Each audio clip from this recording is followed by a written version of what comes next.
Hi, Craig. Hi, Craig. Hi, Craig. Remember, anything that you say and do will be used against you at some point. I will get clips of you saying things out of context, just for funny moments to put on my what I soundboard later do, on. but recorded. Yeah, exactly. So to start off, as a GM, I like to get into the theatrics of things. So please, please, please, please forgive me in how I start this campaign. A part of me thinks you will enjoy it. One of the things I want to say is thank you guys for joining, and we'll go ahead and get started. Oh my god, so loud. That was way louder than the first song. Oh my Yeah, god. 100%. My bad.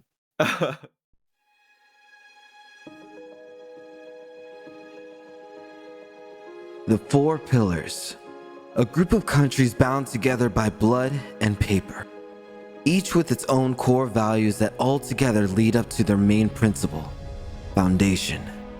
The southeastern pillar of Brynwald, valuing strength and courage, while Ascendos, the northeastern pillar, sees power in knowledge and wisdom. Towards the southwest, the pillar of tradition and belief holds strong in the country of Durakis. Finally, the pillar of freedom and choice, the northeastern empire of Trogdor, stands bold. Their foundation was weakened a measly 50 years prior, when Brynwald decided to use its strength against Trogdor, failing in its attempt. The treaty reinstated to strengthen its bonds once more. The Four Pillars is where our tale will be weaved and made whole with your actions and choices. With the treaty reintroduced, will this foundation hold? Or will the dark secrets hidden underneath finally be brought to light? As you all will venture forth through trials of your own making, scavenging through forests and jungles, dancing your way through ballrooms just to gather whatever information you can glean, a speck of truth. Fighting your way through beasts and monsters of all kinds, and maybe even a dungeon or two. All in the efforts to find the answers that you seek. Your stories will be etched into the world forever by the connections you make or the terrors you leave behind.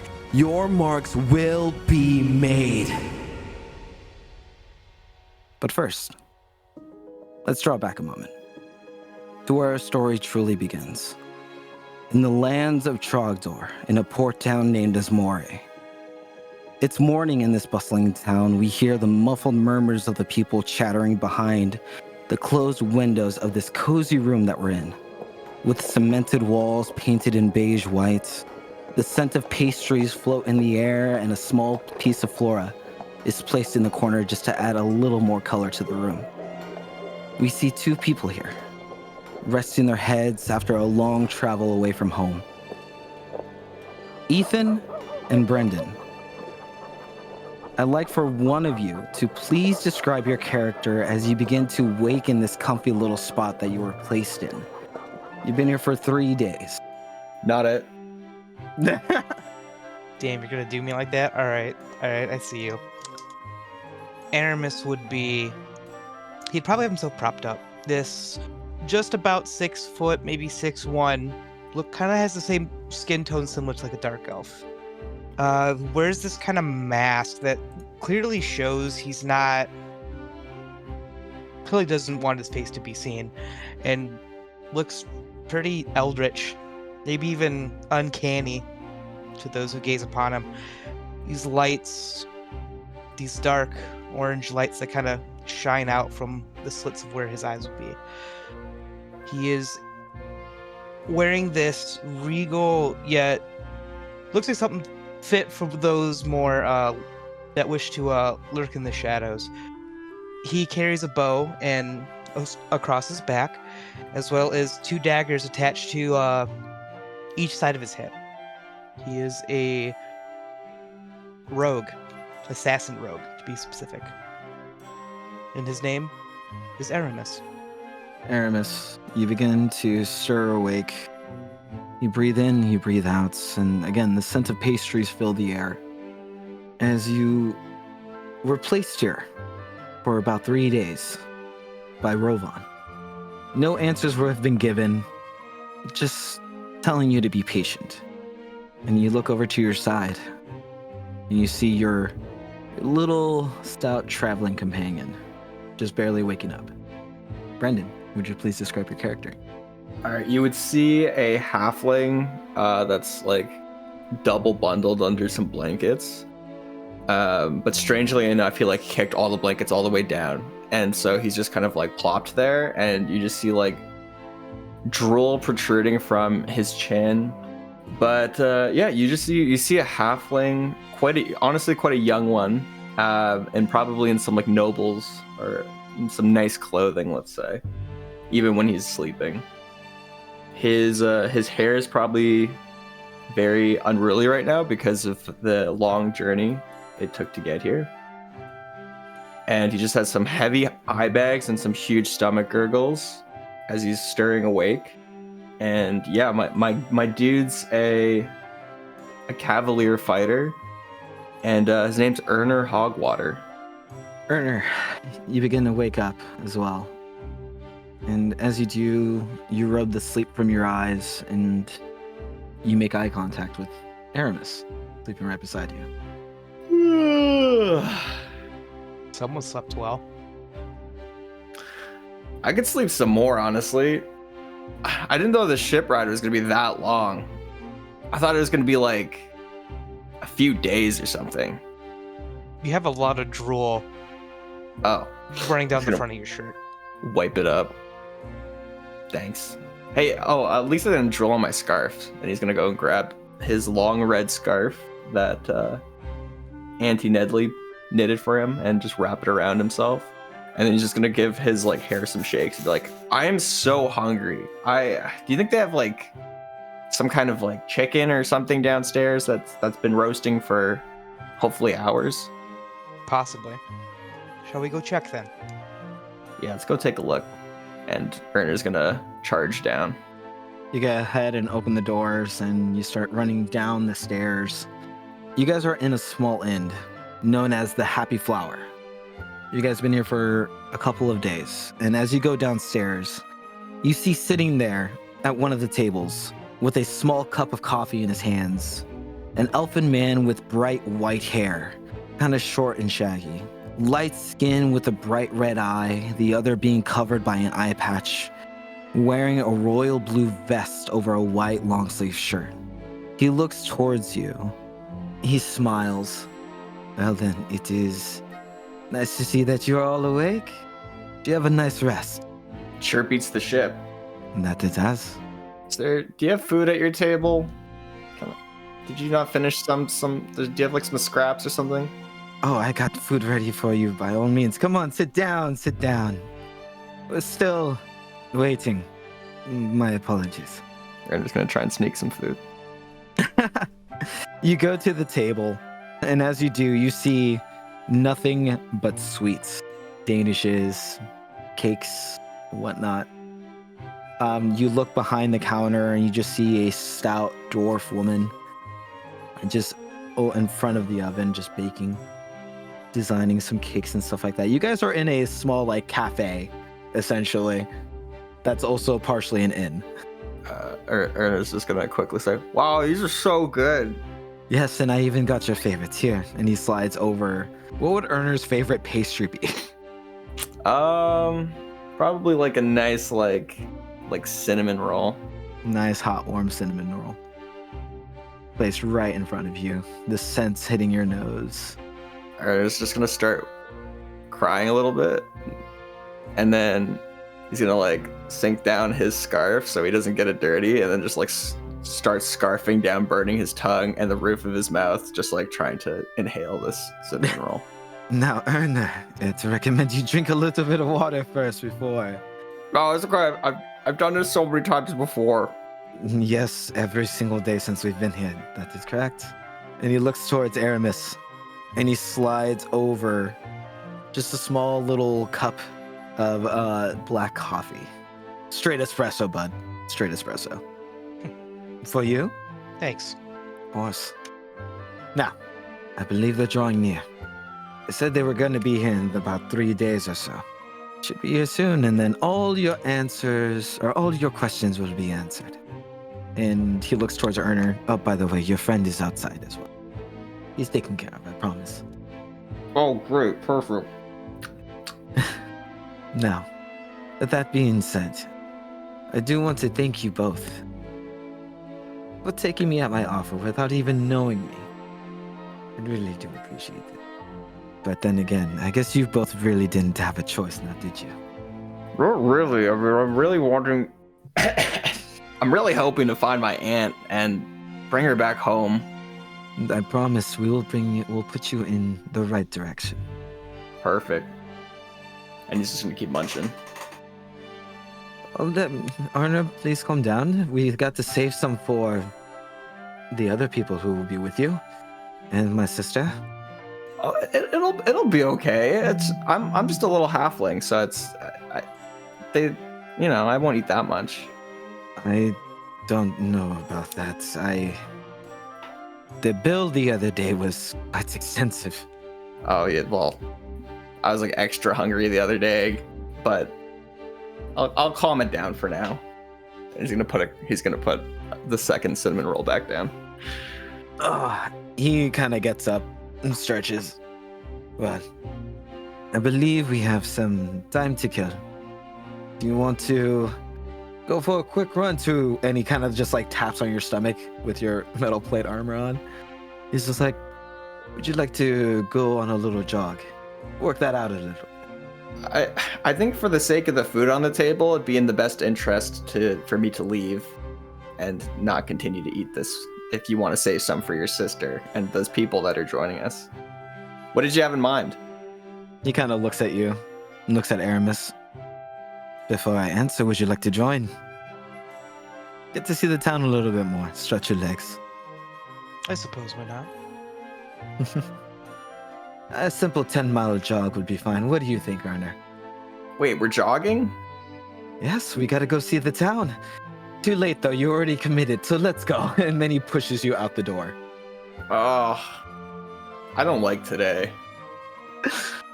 As you leave the aroma of pastries, you guys begin to run around town, essentially. You see Rovan jogging with ease, not out of breath, saying hello to any passerbys that managed to catch his glance, saying hi to all the shopkeepers and the workers of the sorts. And as you're looking at the town, you see this town is more humble than the areas that you have always been in. This is more stone buildings, but also wooden cottages mixed in as well. Cobblestone roads that lead into empty dirt paths. You see, you get a sense of community in Asmore. People know one another. People trust each other here. And Rovan, he's kind of showing off a little bit as you guys are kind of struggling to keep up a little bit. He turns around, running backwards, keeping pace. And he just looks at you. It's quite a beautiful town, isn't it? Yeah, it's great. Oh, come on, Erna. We've only ran 2 miles. We still have 8 more to go. I'm a halfling, and normally I get around on my horse, and he's like wiping up some tears and snot. I just woke up. I only had 1 cinnamon roll. There's a lot of pressure to perform today with not a lot of resources. You'll hold out just fine. And he looks towards your right, and you see your traveling companion running next to you, as Rovan forbidden you from riding him around town. What a jerk. And what does your riding companion look like? And their name? You see a beautiful young... I did not expect this question. You see a nice chestnut mare. That makes sense, right? Yeah. Perfect. Yes. A young one that hasn't seen a lot of battle nor tournaments, but I guess one that kind of almost matches Erner's sort of like physical, I guess, appearance. And what's their name? chimera. As you're talking to Rovan, he kind of digs into a little pouch that he has in his sides, and he takes out an apple, a bright, shiny red apple, and he tosses it to Chimera. And Chimera catches it. And as it's munching on it, it just gives you a side glance real quick, kind of being a little smug, as it runs a little bit ahead of you. And Rovan looks over. He really likes those apples. I think you should be wary of that. I'm sure it won't come up again very often. And Erner's gonna tug on his scarf and just tighten it and try and keep up as best as he can. He looks towards Aramis. And how about you, Aramis? How is it that you're holding on? You doing fine over there? You would see Aramis is like no problem whatsoever. He's clearly I wouldn't say he's like anything like amazing, but he's in pretty good physical shape. I have no issues. Beautiful. He looks at you. I could see that. A man who has been, let's say, very well trained. Good to see. I think you'll get along with my sister very well. He kind of just rolls his eyes when he says that. We're gonna go ahead and do our first rolls, you guys. And I'd like everybody, like you guys, specifically to roll an acrobatics check for me. To see how well you guys do on this 10-mile run that Rovan has put you on. Oh, okay. I thought I rolled better than that. That's okay. Especially with the plus It 6. still isn't bad though. Yeah, Yeah? it's not horrible. It's still surprising, I'll say that. Well, I know better. Oof. Oh, That cinnamon man. roll's hitting him. Yeah, no kidding. Everything is fine. You guys make it to that 8-mile mark. And Rovan rolling a total of 19. Holding up pretty fucking good. Aramis, you are holding on. You actually, funny enough, begin to sweat a little bit. You're just like, oh, this is longer than I expected. Erner, like Rob said, that cinnamon roll is coming up.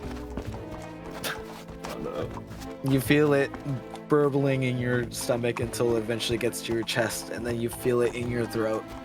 But you manage to keep it back as you finish up these last 2 miles. Attaboy. As you finally make it up back around, the townsfolk, you see an amalgamation of more human and half-elves than you do of any other lineages. But there is a variety of people here. And this town is beautiful. A lot of stone buildings, different kinds of architecture. You even saw a little market down the road. Rowan pointed out a little bit, thinking oh, we should definitely stop by there soon. And as you guys get back to in front of the inn, he stops abruptly, puts his hands on his hips, turns around. Oh, man. That was a little bit of a workout, was it not? And looks towards Erner. I think I'm good for the year. You held out well. Thank you. Make sure you keep up your training. He smiles. He looks towards Aramis.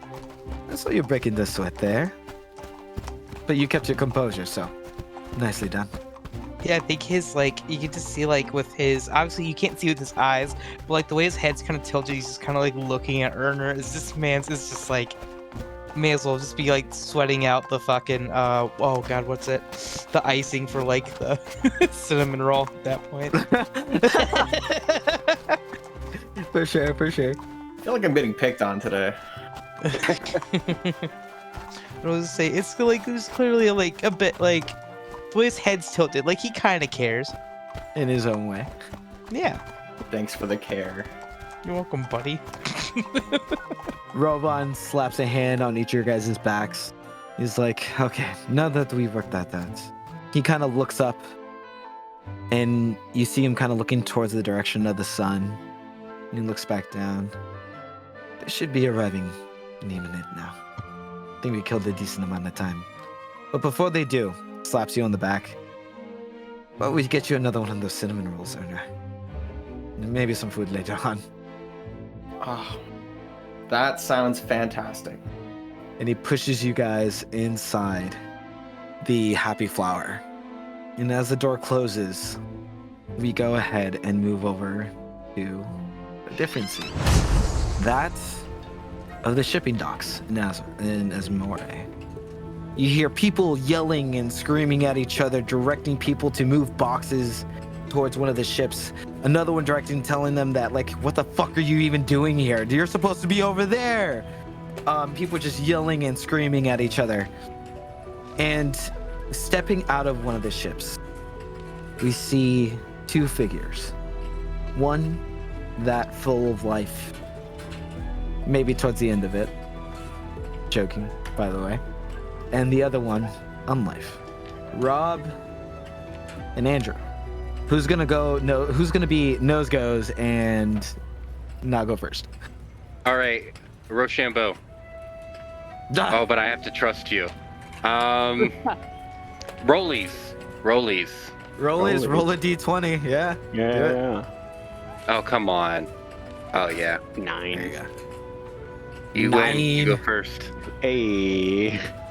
Yeah, sure. So, walking out the ship is Velerin, a half elf, or excuse me, a wood elf, kind of ashen, pale silver, almost like frostbitten hair. Skin is sallow, very like abnormally pale for a wood elf. You can see through the clothes. His skin is kind of like marred by stitches, almost like his limbs have been sewn back on. On his left hand, he has a thick leather glove that he wears. But sometimes when he's moving around, you can catch like a hint of metal underneath the glove. He is a druid. As you're looking around, would you have your cloak over your hood over your head? Yeah, we're coming off the ship into port. I would definitely have cloak pulled up and trying to stay as low profile as possible. You do so, and as you're coming off of the ship, one person bumps into you. He's like, "What the fuck? Get the fuck out of the way!" And he kind of nudges you actually, as you see him carrying a box that he looks way too big for him to carry. You can tell he's not upset with you. He's just upset at the fact that he has to carry this big thing by himself, and he's just trying to get to the next place. Just bumps into you. He's like, "What the fuck?" And just looks at you. He catches your eye. He stops for a moment. Kind of left in awe at the moment. Just gently tap him on the shoulder. "My mistake, friend. I will stay out of your way," and quickly look for Vim and try and get close to him. Yeah, in contrast to the hooded figure of Valoran, so you see the light reflecting off his gray hairs. They're not all gray, but he definitely attracts notice, not just for the hair, but the figure he strikes. He's a relatively tall human, well dressed. He has a waistcoat, a tie on, and a long trench coat. And interestingly about the trench coat, the bottom of it, instead of just two, it's got a few slits across it. Probably makes it easier for him to run in it. Right now it's buttoned in the front, so you can't see anything underneath it. And it's a very distinctive figure. He makes himself known. People can't really miss him. Valoran, come on. So we got to get off the dock first. First off the dock. Come along. There's many more people than we were used to. No, cities are like this, even though this isn't a city. Docks are always like this. Come along. We'll go find a nice tavern, get a drink, get our land legs back underneath us, and figure our starting point. Sounds like a plan. So I'm going to do my best to pick my way through the crowd in a way that won't get us trampled by all of the workers. I will say you, with your upbringing, you managed to peer way through the crowd without really bumping into anybody else again, leading Velerin through it. And you managed to get out of the dock area into the city proper. And you guys break out into an alleyway where you guys have a little bit of privacy before you guys continue to move forward. Okay, now we can breathe. As much as it stinks here, it's better than the fish on the dock. Anyway, where was it that Geo had told me to start? He just told you in Asmore. So Geo, Did he have any contacts here in Asmore, as far as you're aware? Not that he ever told me about. Have you ever been here before? No, this is my first time over here in Chocolate. Perhaps we find some sort of inn or something to go to? Well, the local watering hole is always a good place to start. Alright, so Asmore is not a large town, you said? It's a decent size. It's a decent Okay. size. A few thousand people live here. What do you think, Valoran? Do you want to go to the sailors' bars, or do we want to go up into the city proper? Start around here, I suppose. I could try and get some high ground and see what I can find, or we could go back into the crowd. I don't think we should split up yet. It shouldn't be too dangerous for us. We'll just go find a bar. So, off into the main thoroughfare again to find us a place to get a drink. So with that, I'd like both of you guys to roll me an investigation check. First roll of the campaign, let's go. That one. Ay, yay. Let's go. We're getting them out of the way. That's fine. It's fine. 12. Okay. You guys start investigating through, and Vim, you managed to talk up some of the sailors, and you do happen to find a local bar that they all typically frequent. But it's at this moment, as you're talking to this person, you see Valoran being essentially pushed to the other side of the docks, as like people are just a swarm of people just manage to rush on through. As Valoran is trying to hide his features, he doesn't know the direction he is going, which is away from you at the moment. Oh, yeah. No, excuse me. Excuse You me, got- friend. sorry, I sorry need about to, that? and I dive into the crowd after him. Oh, Vim. You- Oh, yeah. This is better. Maybe I stay closer to you. I think Yeah, I scared a stay child with me. over there. Okay, yeah. We'll get out of here soon. Come on. You look back, Vim. You are not in the same area that you were before. You didn't Oh, realize fun. how much movement was as you were moving around. And you notice that you are ways away from where you were told where that bar was. Okay. But You know what? you- You know what, Valoran? I think you were right the first time. How about you go get a look up at the higher ground, and I'll stay down here and move my way through the streets. I could also just be something smaller and stay with you. If you would feel more comfortable that way, yeah. Yeah, maybe this is a better idea, and I will wild shape into a weasel and just curl up weasel. around his neck. Nice. We What can get color? into a little. As cute as I would try and make it, it would definitely be like black with like kind of spectral eyes, like a little hollow. Ooh, okay. And A some, like, Halloween oddly weasel, I like it. elongated bones. Yeah. But just try and curl up under your hood. I don't have a hood, but I do have a tall collar, so maybe you could like Perfect. wrap around it like a scarf. Yeah. I'll stay on you. All right. So, which way do I think I need to go? You start, when all else fails, head north. Couldn't hurt. All right. Off we go. See if I can find this another tavern around. I'll say you start heading north, which is in the direction of this of the town proper.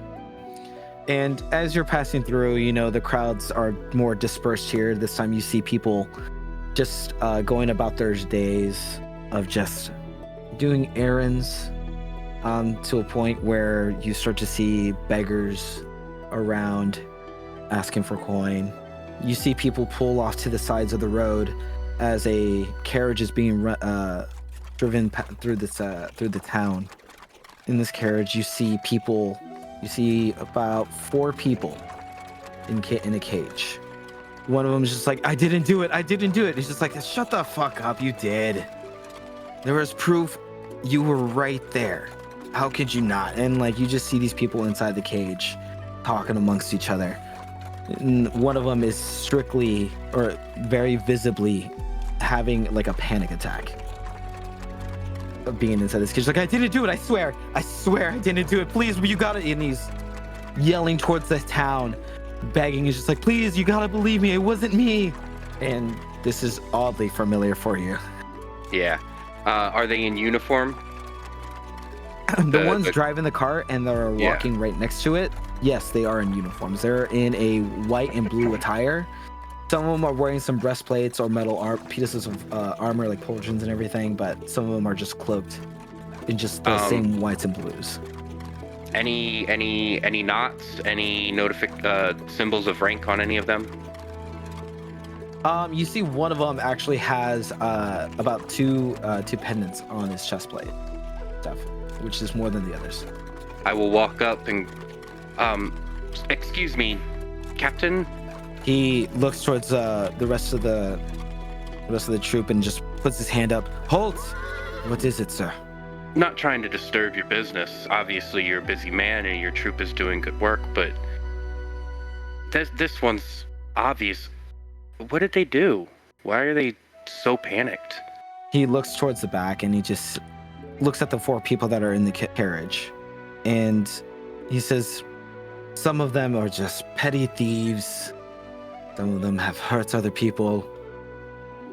The one that's panicking over there, he was charged for being an arsonist, lighting fires and flames. And they're in transport to the prison? We will be going towards the town square to state their charges.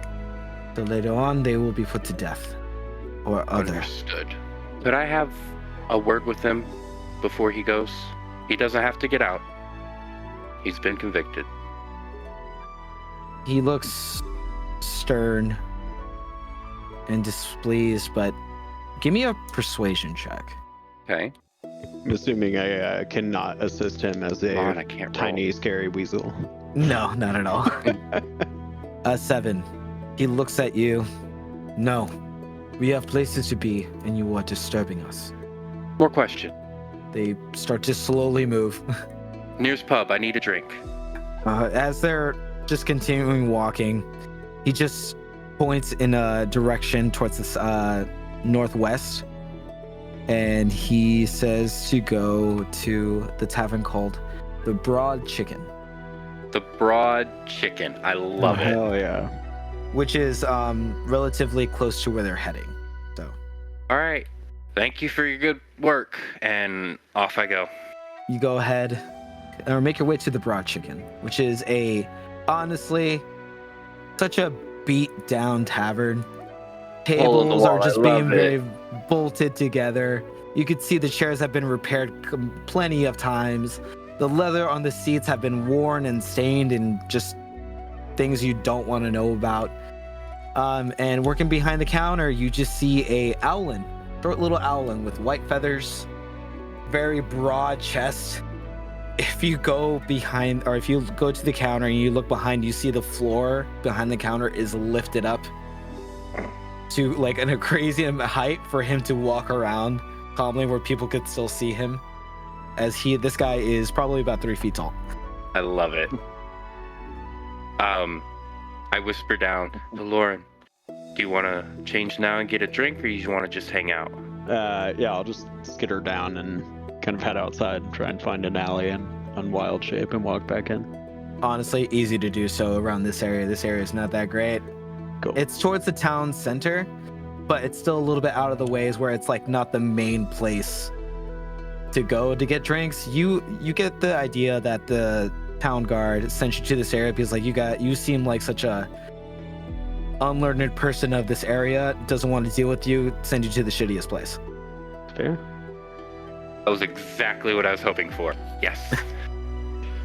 Walk back in. Oh, Right. good. Walk over to him. Hey, come on.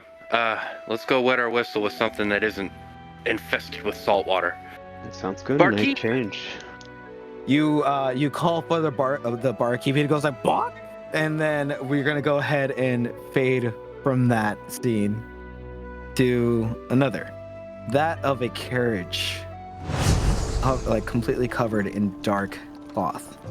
And as we look into the carriage, we see 2 more of our party members, Liz and Colleen. I need one of you guys to please describe your character, as you guys have been traveling for roughly about, say, 2.5 weeks in this carriage with your companion, your guide. Who would like to go first? I will. I'm not gonna make Colleen go first. Are you kidding? She is the best. She is last. So, sitting back straight, shoulders back, very properly. Her arms are set in her lap. Her legs are not crossed, but her ankles are. She's sitting, looking straight forward. No interest in looking outside. She's looking dead straight at the person in front of her. Her eyes are fogged, as if the eyes of a dead person. They are fogged over. You can see that there was once color there, but now it's just a pale, pale, pale blue. She has a very, very minor smile on her lips. And you can only see it if you look close enough, but it is there. She is probably watching just everybody in the carriage without looking around, keeping her wits about her, very, very aware of everything going on. And she's wearing a lovely dress, one that you would probably think belonged to probably a noble, you'd think so. And with her stance, with how she's sitting, you'd believe her to be one, actually. Long, almost venti black hair cascades down her back and is so straight that you'd think it was silk on her head. But something about it looks brittle and hard. Like if you touched it, it would just snap. And she looks sickle, very, very sick. There's almost no red to her cheeks, no color to her skin. But she's very much alive and watching these people very, very closely. Anybody who could look at her would probably guess for her to be a witch, as witches are pretty obvious. And her name is Calamity. Calamity Anarchy. And as you're looking straight forward, Calamity, you see the traveling companion that you were with, Vin. A lot of V names in this group. A woman adorned with long blonde hair, with a palish skin tone, with bright red eyes, and wearing almost like skin-tight leathers. Once you guys make eye contact, she smiles and just continues working on a little thing she's fiddling with. You just see a piece of thread in her hand, and she's kind of just fiddling with it in her palms. Her expression doesn't change at the smile as she continues to just look straight forward. As you look straight forward, you kind of see her eyes shift around in all directions for a moment till they land on your friend that is sitting next to you. Colleen, would you please describe your character? If I have to, I guess. Yeah, you kind of have to. Hyacinth is probably staring out the window and like Calamity watching everything go by with like very obvious childlike interest, hugging her knees to her chest. She has dark hair that's in 2 long braids that have icy blue strands that peek out from under her white hat that she wears. That is a matching set with her white jumper. She has very rosy cheeks, red fingertips, very pale skin, and there's always frost somewhere on her, usually some in her hair, on her lashes, on her clothes. She has very bright eyes that are kind of like opals, and I feel like it could be obvious she's a cleric just because she very much has like that staff that I feel like is kind of a cliche for clerics. It's not at all a cleric staff, she just has one. But yeah. All right.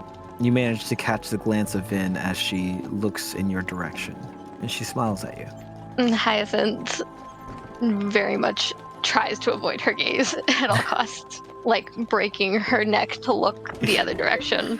Immediate turn. Vin notices that, and she kind of giggles to herself, and she looks back directly at Calamity. Well, we are almost there. I bet you two are excited to see the town proper. I am always excited to see living people.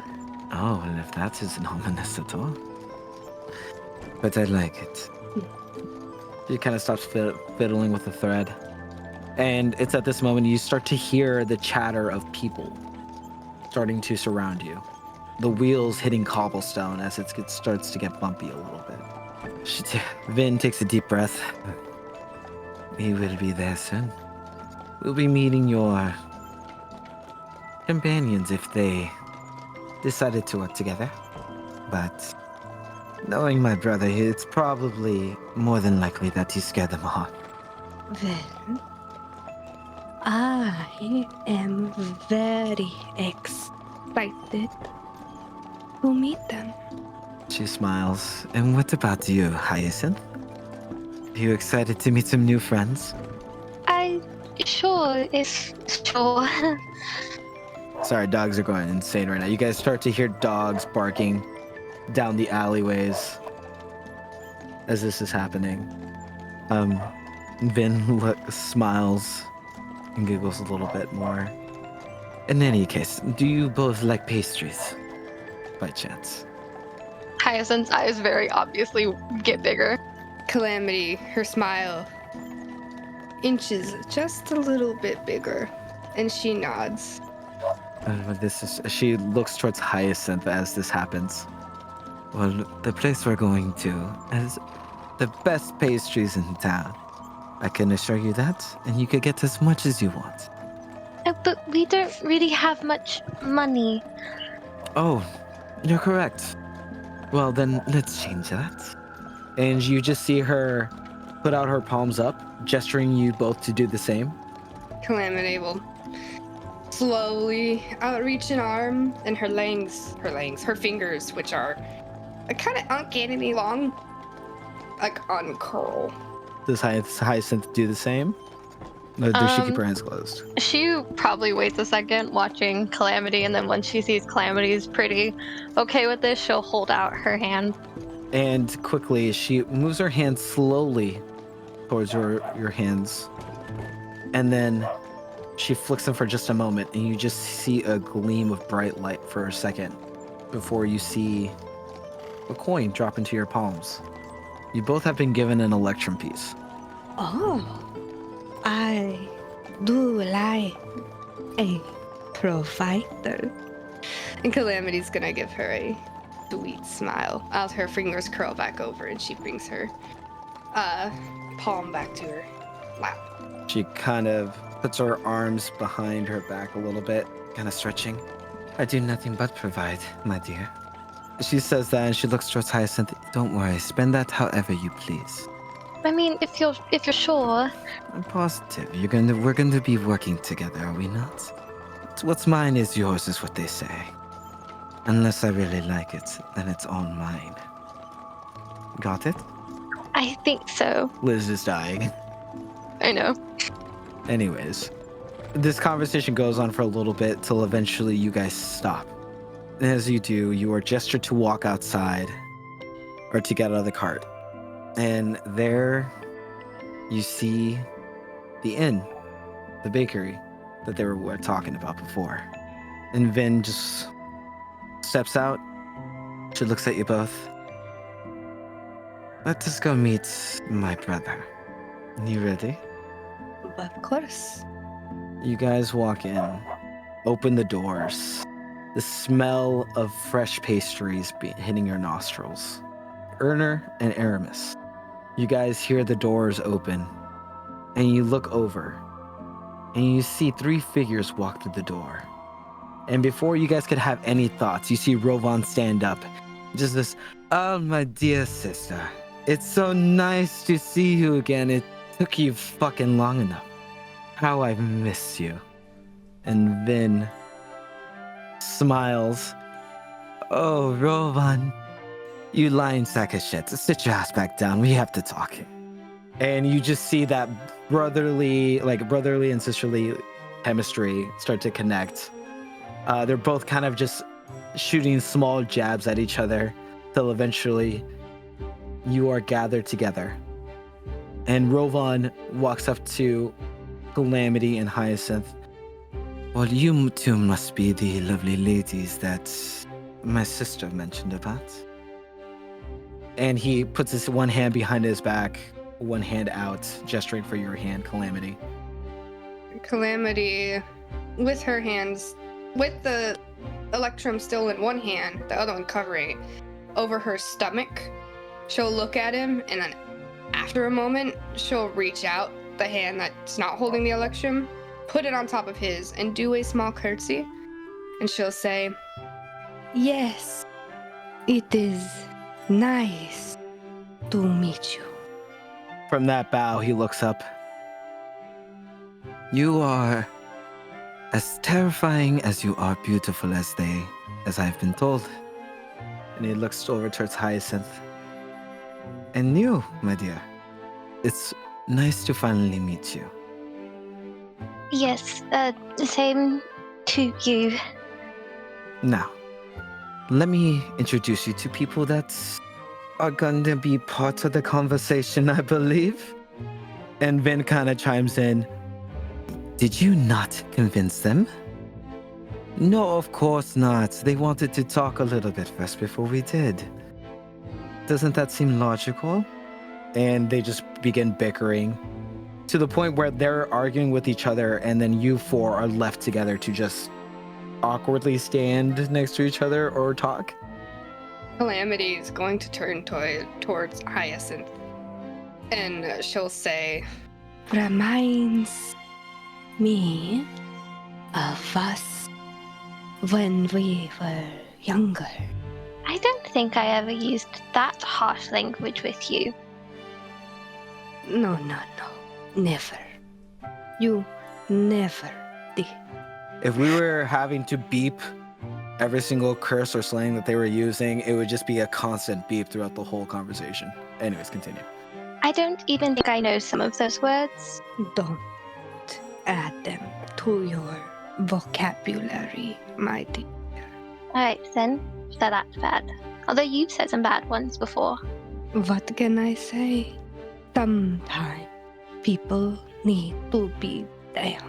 Renner and Aramis, what are you guys doing as this bickering is happening? Ernest is just gonna offer, like, whatever pastries are in front of him to, like, he's just gonna walk around and just offer it to the newcomers. And if he gets ignored, he just goes to the next person. What pastries are you offering? True. He's brought a plate full of assorted pastries.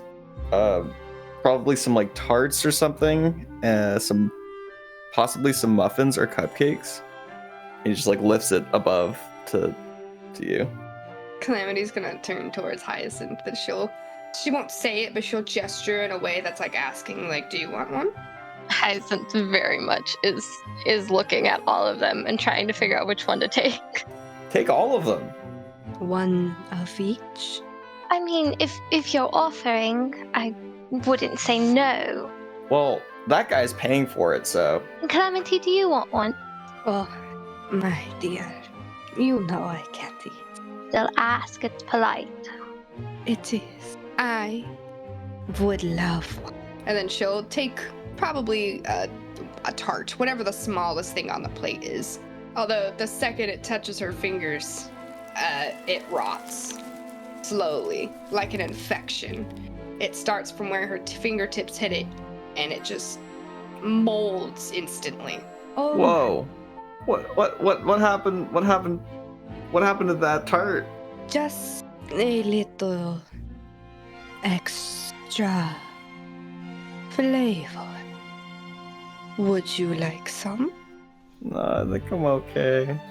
Thanks though. He's gonna take a couple steps back. Hyacinth is taking one of everything while this is going on. Calamity's gonna take the molded one and lean over very lengthily. Despite him taking a step back, she doesn't even really need to reach that far, and set it back down on an empty space on the tray. Making sure it doesn't touch any of the other ones, but setting it down. That's cool. That's I guess. Okay. And he's gonna walk back towards the table. Aramis, what were you doing, buddy, during this whole altercation? I think before, as he was kind of watching the two siblings bicker, which for him is very unusual. I guess maybe more so for his case. He kind of turned to kind of look at the other two, and is clearly taking mental note, of course, as to the molding of the food through touch, just like decay. He's not really saying too much, just observing. Okay. The bickering begins to die down, and finally, the siblings have reached a conclusion of sorts, it seems. And you see Rovan just walk a couple steps back and just shushes her away, and Vin just smiles, flips him the bird, looks towards Hyacinth and Calamity. I will see you both later. I need to go and take care of a couple things before we start this meeting, I guess. Looks towards Rovan, glances back at you. He'll take care of you, believe me. And if he doesn't, just let me know. She gives you guys a wink. Calamity. She gives her a smile, but there's a couple of pointy teeth sticking out of it. And she walks out the door. Rovan looks back at you both. Well, did you guys introduce each other yet, or no? Well, I offered pastries, and now one of them's moldy on my plate, and that was my attempt of introducing myself. I'm not used to introductions, really. Calamity is gonna look at Rovan, and she's gonna be like, well, we are dragged out here by your sister, and we are expected to introduce ourselves. I feel that falls on you and your sister's responsibility. No. He's looking at you and he just... You're correct. My apologies, madam. Let me rectify that. Calamity just gives him a smile and a nod. And he points towards the halfling folk. This gentleman here is named Erna Hogwater. A very fine and strong fighter. Hello. Your camera dude is working wonders for me. And then he points towards Aramis. And this fine fellow over here, this elegant man. His name is Aramis. He's such a sweetheart, believe me. Such a talkative fellow. Just kind of shoots a quick sideways glance at you, Aramis. Actually, no. I think you'll see is the way he kind of moves. Like before, if anybody stares directly at him with his mask, kind of you get this. There'd be a bit of a chill, kind of like this like uncanny valley kind of feeling. Just like it just like something about him's just kind of wrong. And the way he moves seems as though it's also like nobody should really move like that. As he slowly bows. Now, and he looks towards you, Calamity. Now that I have reintroduced these fine gentlemen, would you like me to do the same for you? I know about you both pretty well. I'd be very interested in knowing what you'll say about. Please, go ahead. He kind of shifts around the table, the other side to now he's on your side, Calamity and Hyacinth. And he kind of bows towards the gentleman and he just gestures towards Calamity. This here is Calamity Anarchy. She is a very fine and pristine woman. Would you both not say? I'd say so. I suppose. I'm still a little bit flustered about the whole molding of this tart, and figuring out what I should really do with it now that it is on my plate. Don't touch it. That's a bad idea. Oh, okay. Well, what if I already touched it? Liz? What happens, Liz? It's just Moldy. Yeah, I'm gonna recon because I don't want anything bad to happen to my new friend. So Nope. happens. No, yet. kill Erner. For now, nothing happens. Fuck it. New character Let's every go. session. Roll it up. The horse. Roll up a new character right now. God damn it! Now I have to go find somebody else to go make my money. Fucking damn it, Liz! No. So for You my killed my sake, you killed my meal ticket. for my sake, what does that do, Liz? I would say realistically, it probably doesn't do much other than when you if you touch it with your bare hands, it burns your skin a little bit. So Okay. I would recommend, like, it's such a mild burn, you probably wouldn't notice at first, but hold it longer than I'd say 15 or 20 seconds, you'd start to notice. And if he dropped the whatever the fuck she picked up, because I don't remember anymore. It was a little It was tart. a tart. Oh, a tart. If you drop it, you'd see that your fingers, like where your hand was being touched by it, is kind of turning a gross, sickly green purple. Almost like you're bruised, but it's starting to spread. But the second you drop it, your skin starts to turn back to normal because you haven't held it long enough. Erna is scared and intrigued.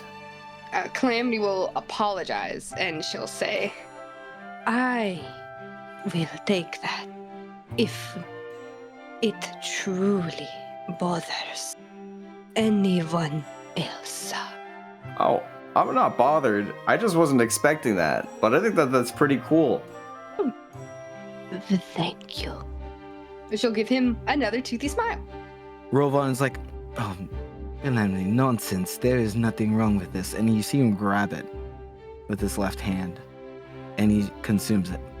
It is a little spicy, I'll say, but fine nonetheless. Nice touch, my dear. Calamity's eyes narrow. Oh, not enough for anybody who's not looking at her to notice, but Hyacinth would definitely notice the change in her demeanor.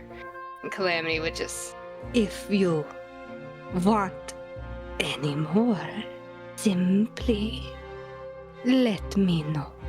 You're offering me a service now. I am touched. I'd love to see how long you can last with them. And you see Rovon's demeanor kind of change. Believe me, my dear, you wouldn't believe it. And then you see his demeanor changes back, and now he extends his arms out. And this lovely young woman is Hyacinth. Clearly a lover of pastries. Am I correct? She's literally like eating them as this is going on. Yes, they're very good. Now that we all know each other, we got some time to kill. So why don't we go do that? Let's go shopping. And you see him quickly. He's like, would you mind packing up these pastries? We'll be back soon, I promise. And you see the dwarf lady behind the counter just wave a hand. And Rovon quickly ushers you guys out. As he's being ushered out, Erner's going to like sweep his plate into his mouth and and just crumb everywhere. Like, oh, Coral, go. Why didn't you just carry them? Why'd you shove them in your mouth? Of course, urgency. And he just starts choking. You can eat while you walk. No, well, earlier they made me run, and I don't know if we're gonna do any running right now, but I really don't want to be carrying pastries because I know I'm gonna drop them. Valid. I can't drop them if they're in my mouth. Valid. Big brain. Got the point. the check. And you guys get ushered into town, going down to different parts of the town itself, doing a little bit of shopping. And you see Rovon mentioning it's a whole shopping montage. Rovon's doing more of the shopping than you guys are, I would say. But you guys are getting to know the town a little bit better. And as the murmurs of the crowd begin to envelop this area, we start to go over to a different setting, a place that's a little bit quieter. Andy, low embers burn as you step away from your bedding in the streets. You see the town folks walking about, some greeting you, while others give you a wide berth. This is nothing new, as you've been in this town for quite a while. As you are walking around, heading towards the market area to sell some of your wares again, or your services, please describe your character. All right. You see a pretty well-built, dark-haired guy with, I'd say, like darkish robes with kind of like a greenish vest. He carries a staff with a lantern hanging off of it that has a green flame. He wears a stone beaded bracelet around his wrist with a steely, determined look on his face. He has a like kind of slight glow to him that Asmores do. He is a warlock, and his name is Osiri. Osiri, you start walking around town, going down the same path that you always take to the marketplace. As you like to sell your tinctures, what would be the first place you would go to? I'd probably go to the general store where I often sell salves to that I make from herbs. As you make your way through, again, some people greet you warily, but some with a heartfelt smile, some of them believing in the rumors and the stories that they have heard about the ferryman. When I pass the townsfolk who are giving me greetings, I'll just do a little bow to them back. Keep walking. You do so until eventually you get to the general store. You see the sign above. This kind of rickety building, you kind of tell that it's been through a lot. A lot of weather, a lot of different storms and whatnot. Not really great upkeep, but it's one of the very few places that welcomes you and your tonics and tinctures. It's called the Lucky's Foot. You step in and the smell is very musky, very strong, of just different herbs just lined against the walls and everything. And behind the counter, you see a very thin man with like circle glasses, hair kind of trying to keep his hair slicked back, but you just see one strand falling off the front of his head. And you know this person as Eric Stonehand.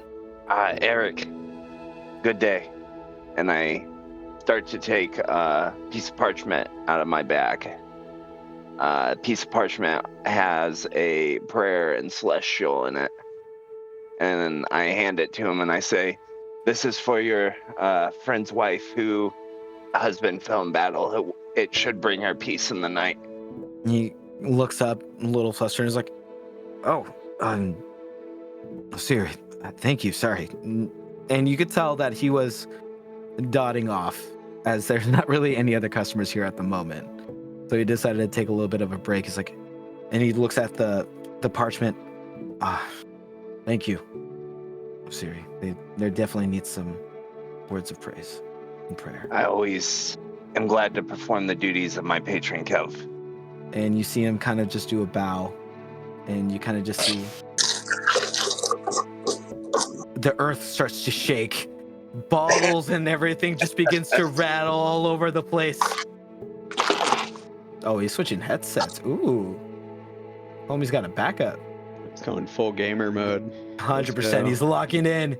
Yeah, he's always got backups. I love Andy. He's like my best friend. He's clumsy sometimes. I know he can hear me too. So he always keeps backups. He knows who he is. Testing 1, 2. Yep, we can hear you. Awesome. The rattling begins to subside. The bottles begin around that are lining the walls, just set in place after the shaking stops. And Eric is just like, "Oh man, I haven't had one of those in a while." Anyways, what were we talking about again? Oh, we were just talking about, service to my lord Kelv, or Clev. Kelv. not a very good follower, I guess. But But in any sense, he bows his head, and then as he bows a little bit towards you, you see a pendant drop from his behind his shirt, and you just see the symbol of Kelv. Not many followers here in Asmore or in Trogdor in general, but there are a few. now, do you have any need for a restock of supplies, my friend? If it's by your grace, I'd be more than happy to take some of this stuff off your hands. And I give him herbs, and I say, don't worry about for payment. You know, you give more than enough to me as it is. No, my friend. It's just you are on the journey to something higher than myself. It'd be my honor to give you something in return. And he slides over a bag. Think of it as a donation to your journeys along. I take it, and I, with a heartfelt look in my face, say, thank you, my friend. I've really, your kinship has meant a lot to me these past 2 long years. And as you say 2 long years, you glance at your staff. At the very end is the lantern. And the flames that were once very dim grow a little bit brighter for a moment before they go back into this soft state. I breathe in, and I say, not everyone can see it, but there's more activity in this lantern than I've seen in years. I know my time to leave is soon to come. And you didn't even want to take the money? Come on, you're gonna need that anywhere you go. He laughs as well. That is true, Eric. That is true. All right, and I take his package and I say, but I do want to make the rounds one last time before I make my leave, so I must be going, my friend. He gestures towards the door. Then be with you, ferryman. It was a pleasure. I take his package and head out the door. Cool. You go ahead and you take the package. As you walk a little ways away, you open the pack just a little bit, and you know that there is 25 gold pieces in there. Freaking sweet. You begin to make the rounds, people welcoming you and gesturing towards you. People, some you see, very few, maybe 1 or 2 people just bow to you as you walk past down some of the corridors and alleyways of Asmore. Some beggars along the streets asking for coin. Some require, or some looking in pain, but are just going about their lives. Till eventually, you find yourself along the center of town. And as you do, you see a familiar image of people being lined up in the center of the streets here. Chained up, arms and legs, lined up, surrounded by guards. I walk up to the guards and get attention of the lead guard and just simply ask, may I read them their rights as they pass? Ah, Siri. It's nice to see you again. I would be greatly honored. We were going to go search for you, actually. Awesome. Or I say, very well. Awesome. Very well.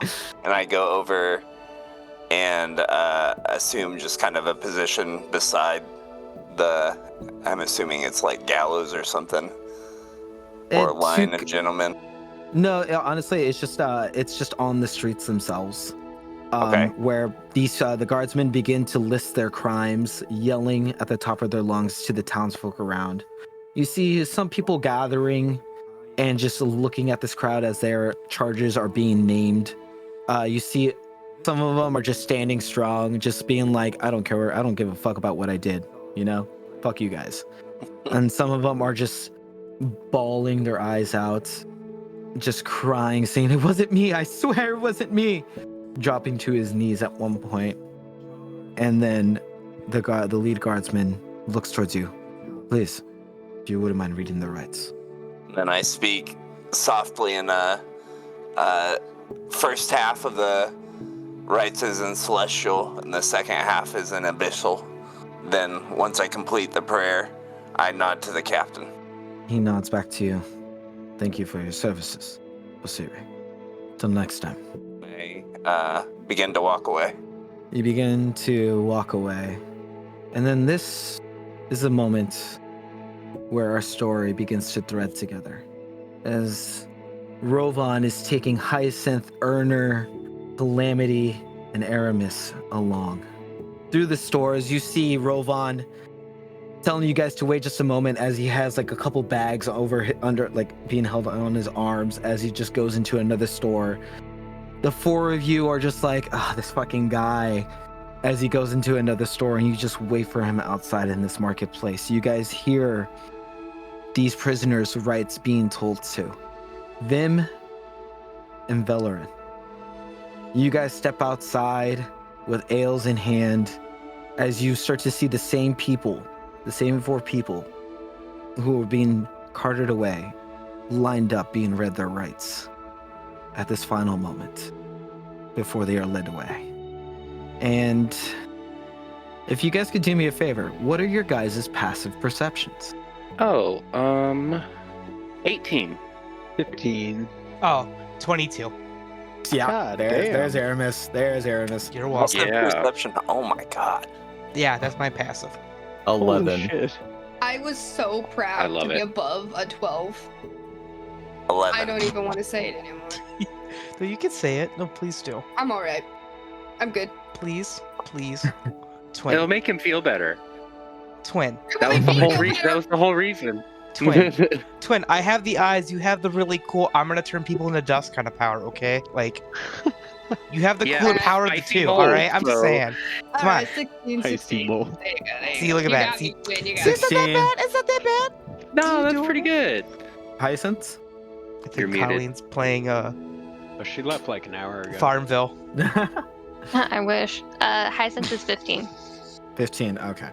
So I would say that Calamity and Vim, as the prisoners are being collected together, you, Vim, having a tankard in your hand, Calamity, you standing right next to Hyacinth, you look over, you kind of do a sideways glance, Calamity, and you start to see a shift in the body movements of one of the prisoners.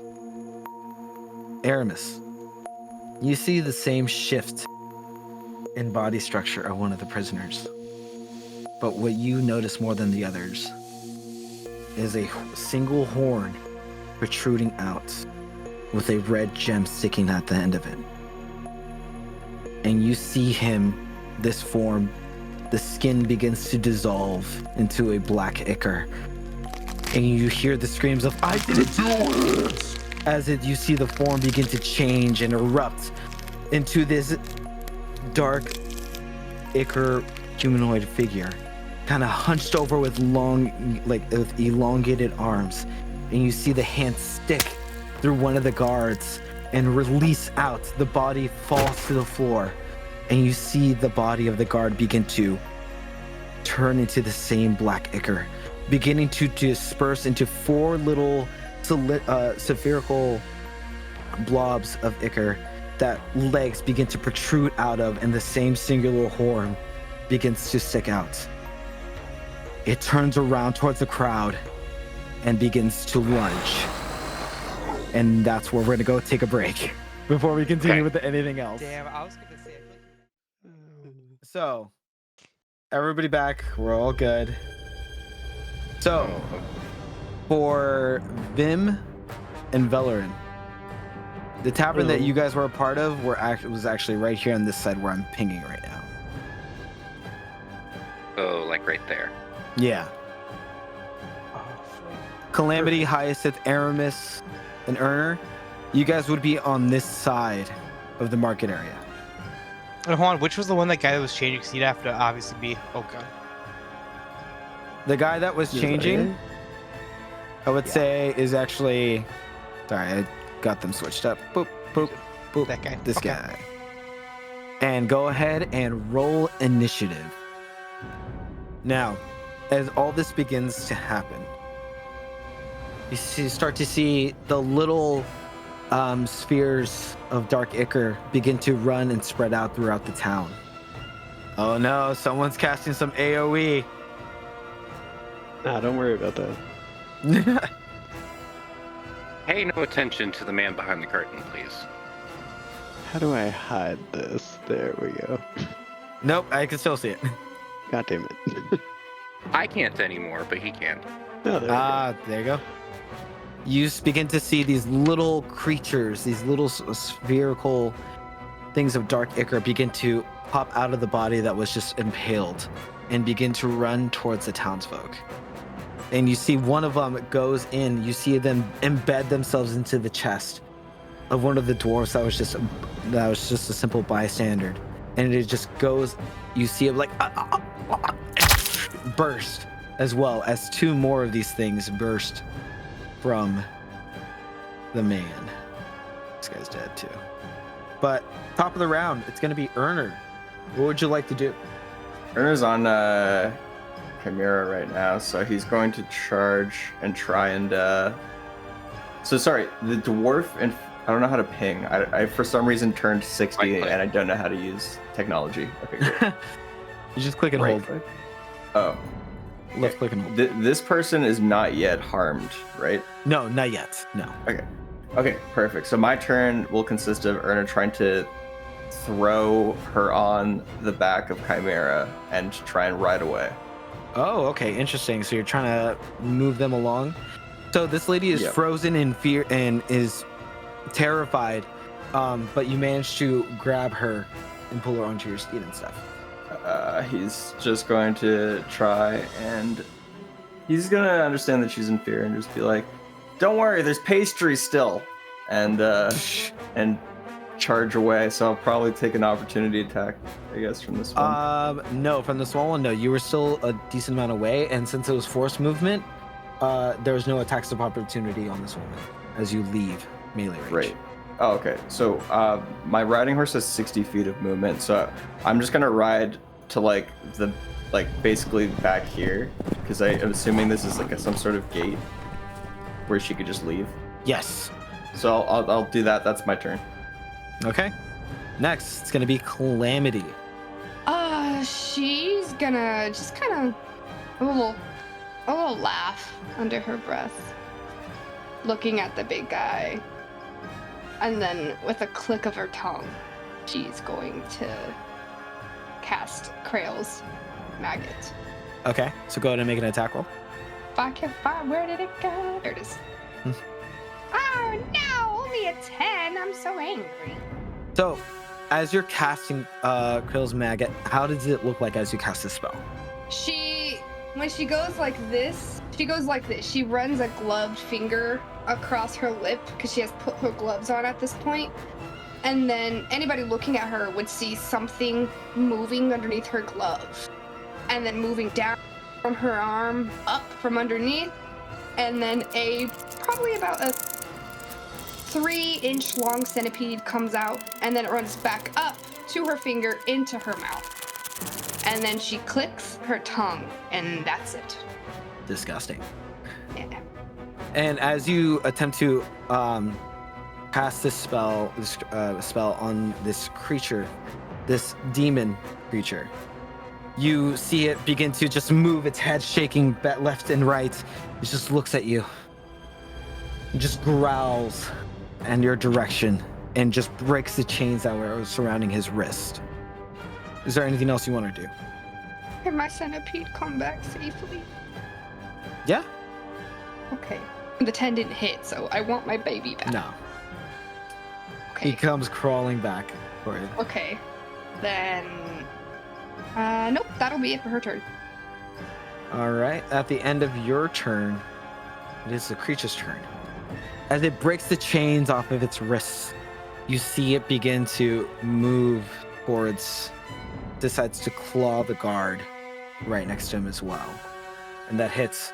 You see this creature slash against the chest, breaking through the metal plating of his armor, and blood begins to spurt out. And you see him dig his face into the chest of this human, of this guard.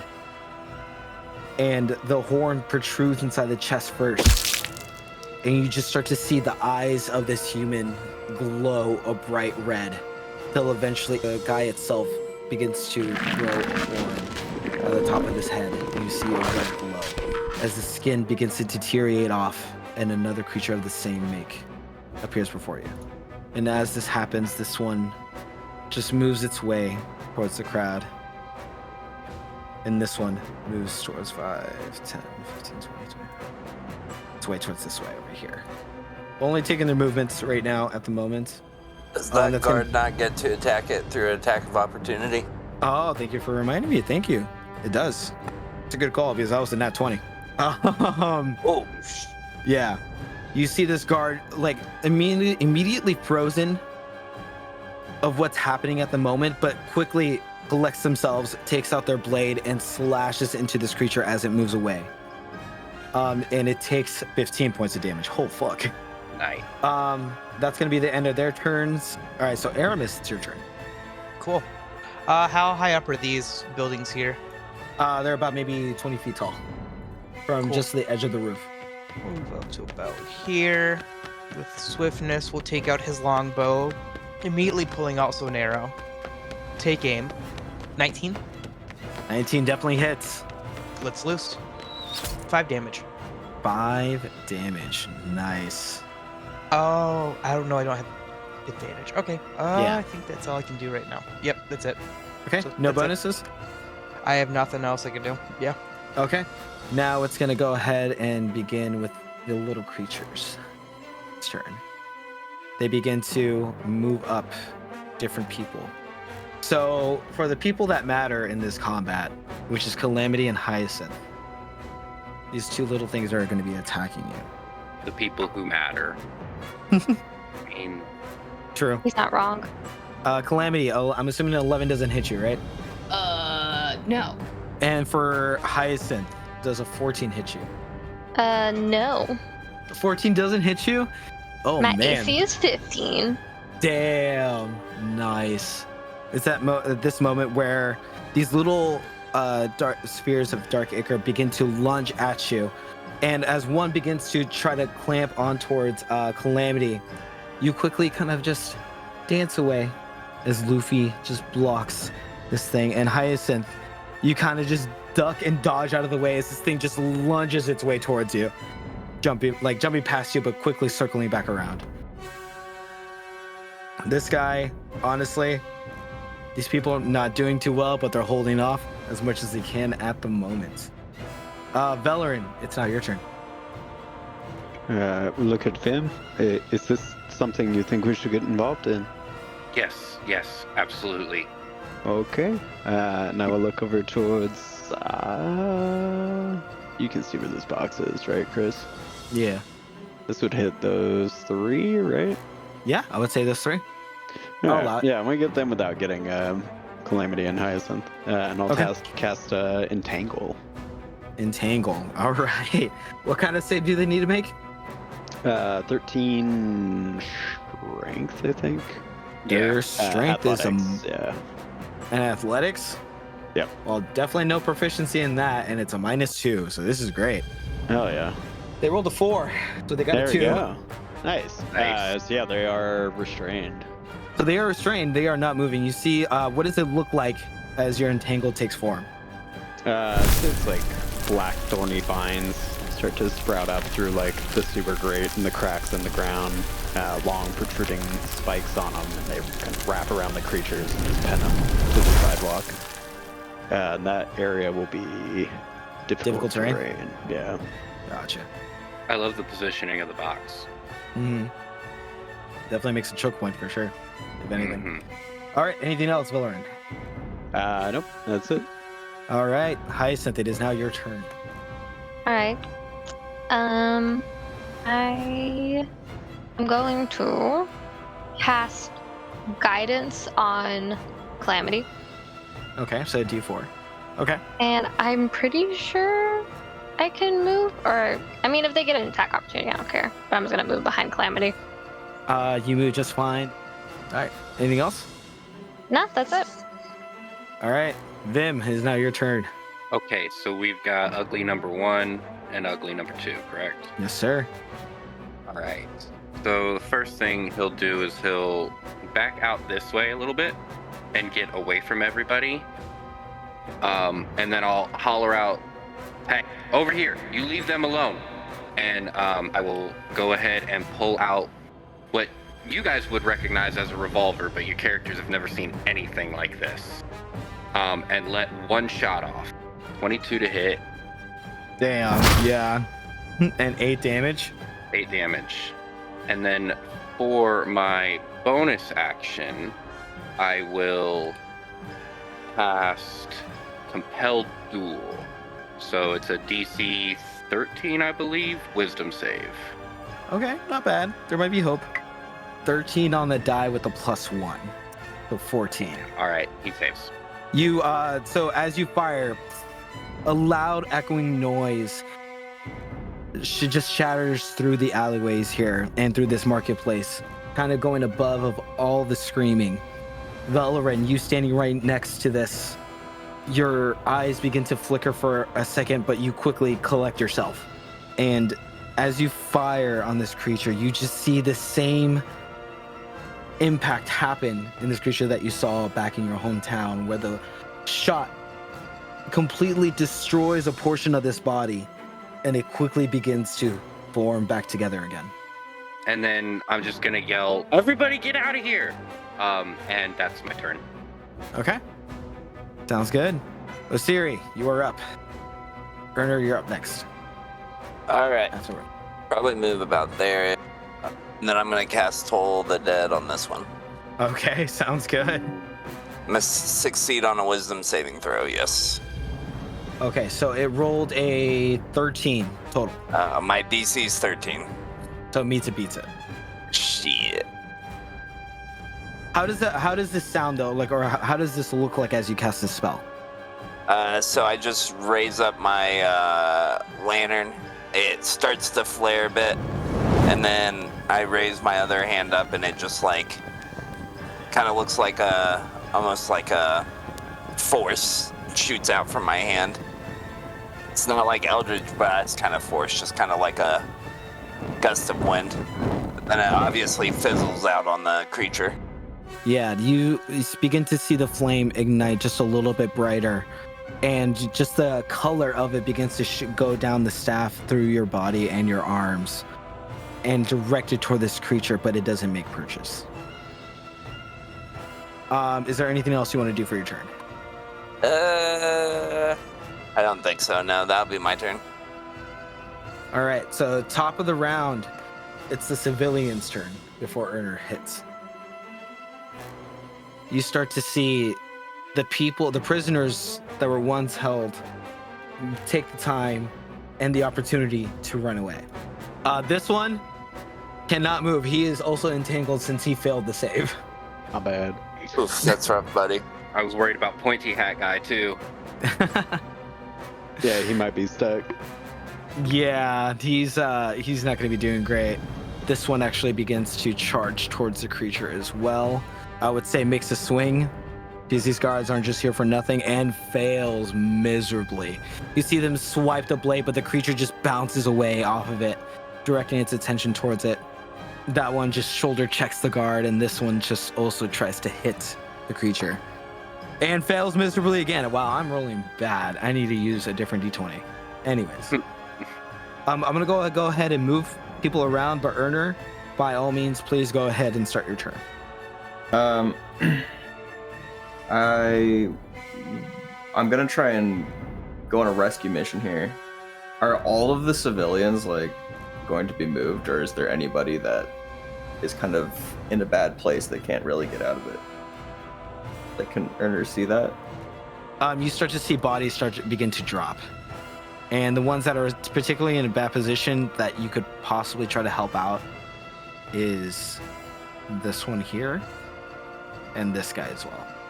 Okay, I could get here, and I'm going to double my movement.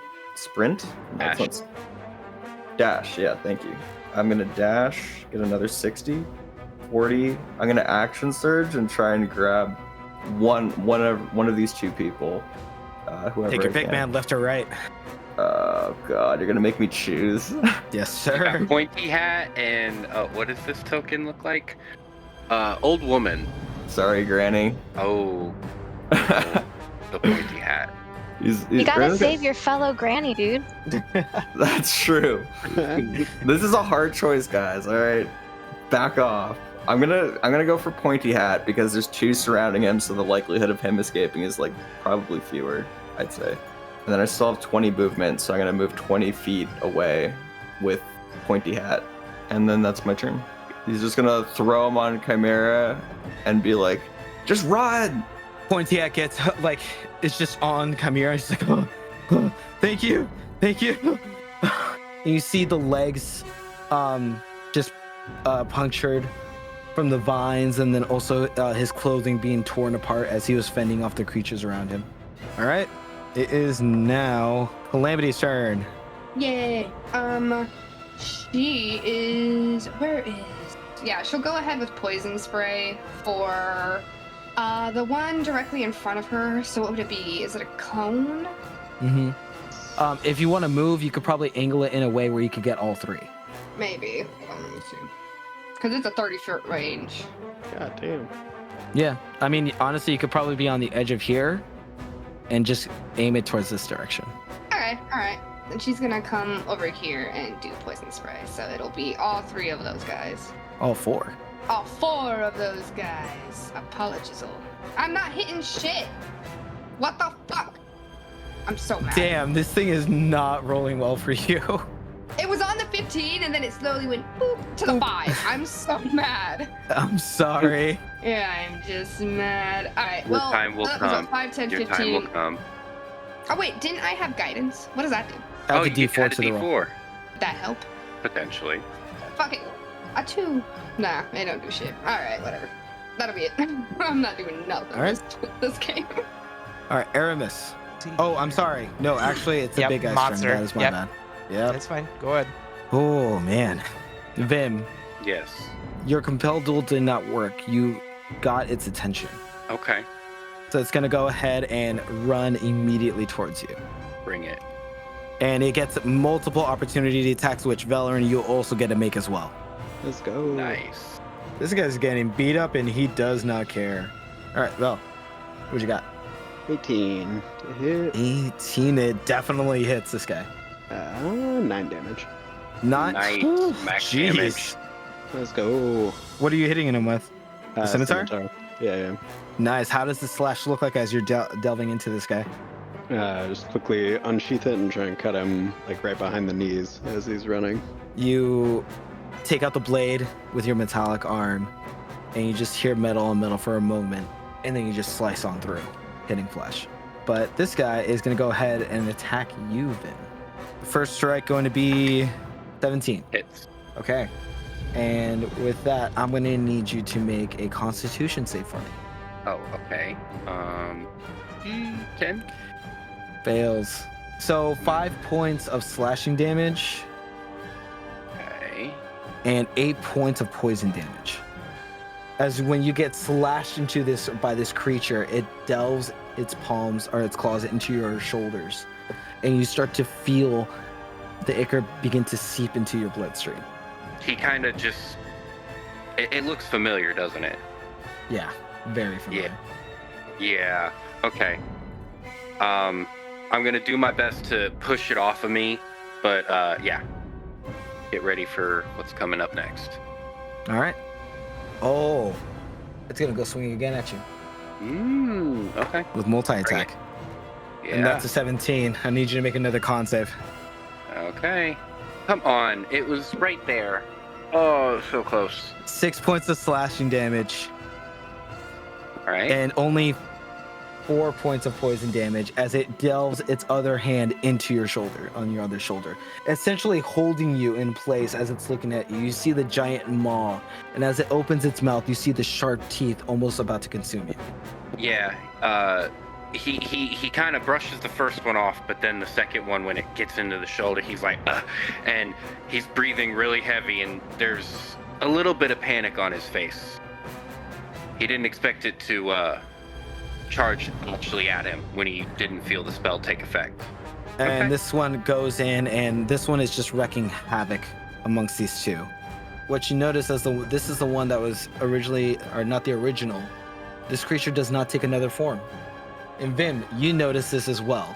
this person goes down, but it doesn't turn. But the original is right in front of you.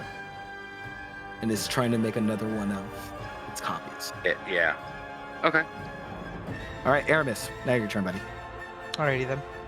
Go ahead, target. And we'll go ahead and go for a short sword. Okay. Or not, apparently. Well, 11. 11. You go ahead and you quickly switch weapons. And as you do, it kind of gets blocked by the person right next to you who's just trying to scramble and get away from this creature. Anything else for a bonus? I don't have anything else. That's it. All right. Gonna end your turn. It is going to be the little guy's turn. They're going to try to make a save to get out. That's a natural 1. So that's a no. Hey. That thing's holding off a lot of them off around the center. This one is going to go ahead and attack this little guy here. And that was a 3 plus not enough. So it misses as well. And this one's going to go ahead and claw its way or climb up this house, trying to get over towards this side. That's going to be their turn. Hyacinth, you're up. I'm going to move over here. I'm going to do healing word on whatever the fuck your name is, Vim. Yes. Oh. So you get Appreciate it. 7, and then I can still do a cantrip, right? Or no? Yeah, you could do an action cantrip. Wait, then I'm gonna give Calamity guidance again. Okay, perfect. How does it look like, by the way, when you cast healing word? I mean, it doesn't really look like it comes from her at all. There's just kind of water droplets starting to form above Vin, starting to kind of form a snowflake, and then it falls on him and like bursts into multiple different flecks of snow and melts into him. That's so cute. Nice. So before we get to Vim, I made the mistake of skipping Valoran. I didn't notice that I clicked it twice, I guess. So Valoran, would you please take your turn? Yeah, sure. I will, seeing my friend get attacked by this thing, I will wild shape into a brown bear as a bonus action. Also fucked up looking, kind of like hollow eyes and like missing patches of fur with pieces of metal protruding, kind of bones coming off of the elbows and that sort of thing. God, you hear the echo of this bear roar, and it just sounds hollow and mechanical all at once. And shout out Circle of the Moon, I still have an action. I will come fuck this thing up here. All right, go for it. Let me find brown bear stats. I have them up here. I'll make a multi-attack against him. It's a bite and a claw. 23 to hit. The first attack is 7 damage. 7 damage, okay. Second attack is the claws. 20 to hit. Yeah, definitely. 16 damage. Holy shit. Yeah, brown bears are Oh. fucked. You go ahead and you start digging into this creature. It releases Vim from its grasp. And it just quickly turns towards you, and you quickly slash it across the face. The face where its maw was just gets completely wiped away, like it was brushed away. And you start to see it look haggard and tired, but the face begins to form back up again, the maw and the teeth protruding from the place where it once was. God It's still damn. I will stay right there. All right. Sounds good. Thanks for the backup, buddy. Got you, man. Bear noises, yes. Love the bear noises. All right, Vim, you're up, buddy. Alrighty. So, okay, first things first. Second wind. Go for it. 9. Cool. Now, looking at this. Is it worth... Yeah. Yeah, I think it's worth it. So I'm going to go ahead and... He's so hard on me, I'm just going to go ahead and pick off this direction. I know Okay. that'll be attacks of opportunity from him, but whatever. Yeah, it would just be 1. 4, 5. It rolled 13. Miss. Okay. So I get out of there, and he's still up, you said? He's still up, yeah. All right, here we go. Yeah, I'm gonna go ahead and burn a grip point to put violent shot into this one. Okay. Fingers crossed. 13? 13 to hit. Yeah. It just misses. It just It is what misses. it is. All right. Well, you know what? Fuck it. Let's do it again. Action search. Okay. Yeah, go for it, man. Yeah, let me just mark this off real quick and make another attack roll. I'm gonna... You need to go away. You need to go away. 15 to hit. 15 definitely hits. All For right, 15 points of damage. Vim, how do you take this guy out? So after he jumps on me and I have that panicked moment of this thing in my face. It's lanced me through my torso. It's chomping onto my shoulder. And I do panic. And out of nowhere, this coolness takes away the burn from the poison I feel coursing through my veins.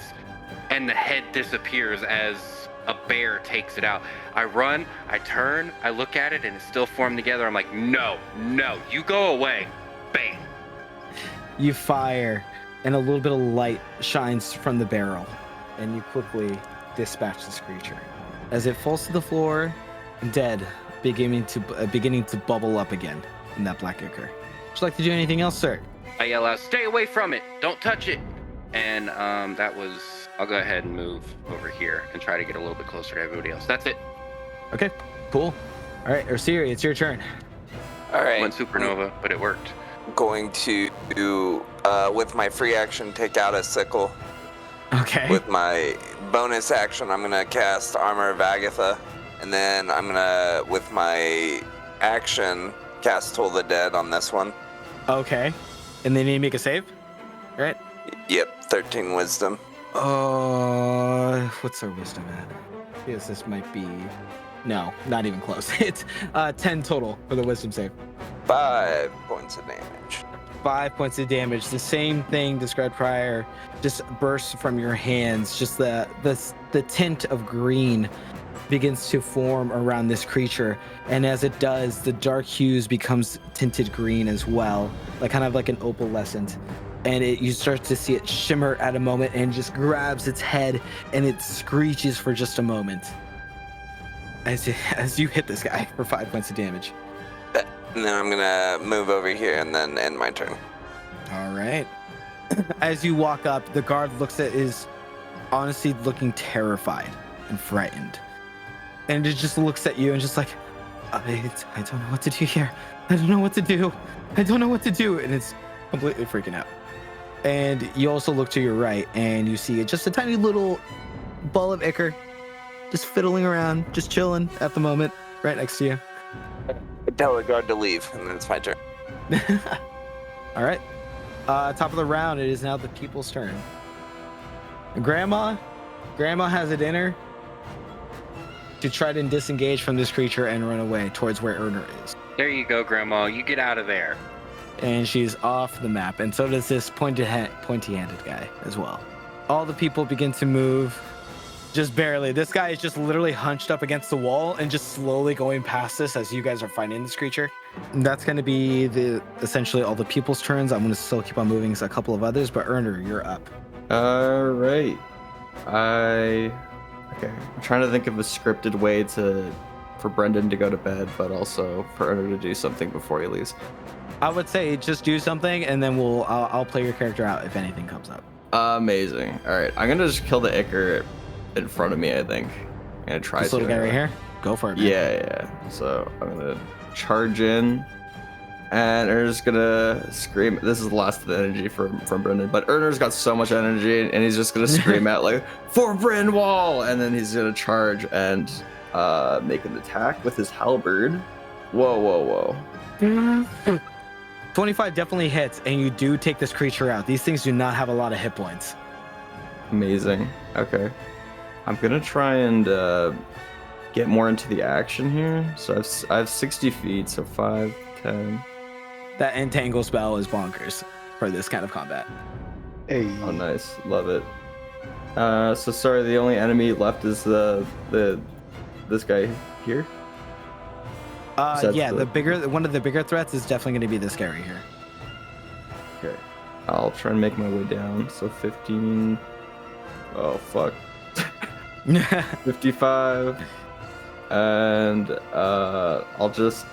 They're at disadvantage to hit you because they're restrained, so don't feel like you're in too much danger. Yeah. You know what? I'll just end the turn here. Erner's a tanky boy. He'll be fine. Yeah, he'll be okay. He'll be okay. All right, guys. Brandon, go ahead and go to bed, buddy. Thanks, guys. Night. Good night. Great Night. session. Brandon. Thank you. Bye. Good night. Good luck. And then we're gonna go to Calamity's turn.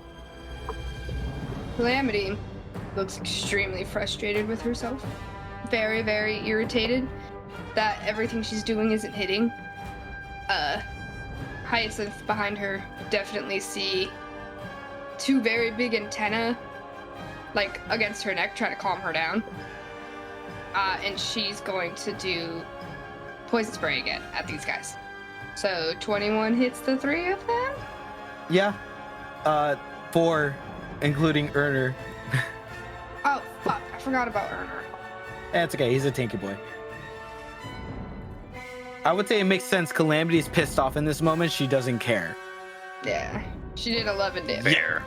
Yeah. Yikes. Okay. How does this look like as you destroy all 4 of these? So in her frustration, she just kind of looks at her hands, and anybody who looking at her can see her physically start to twitch, like she doesn't have control of her body before it stops.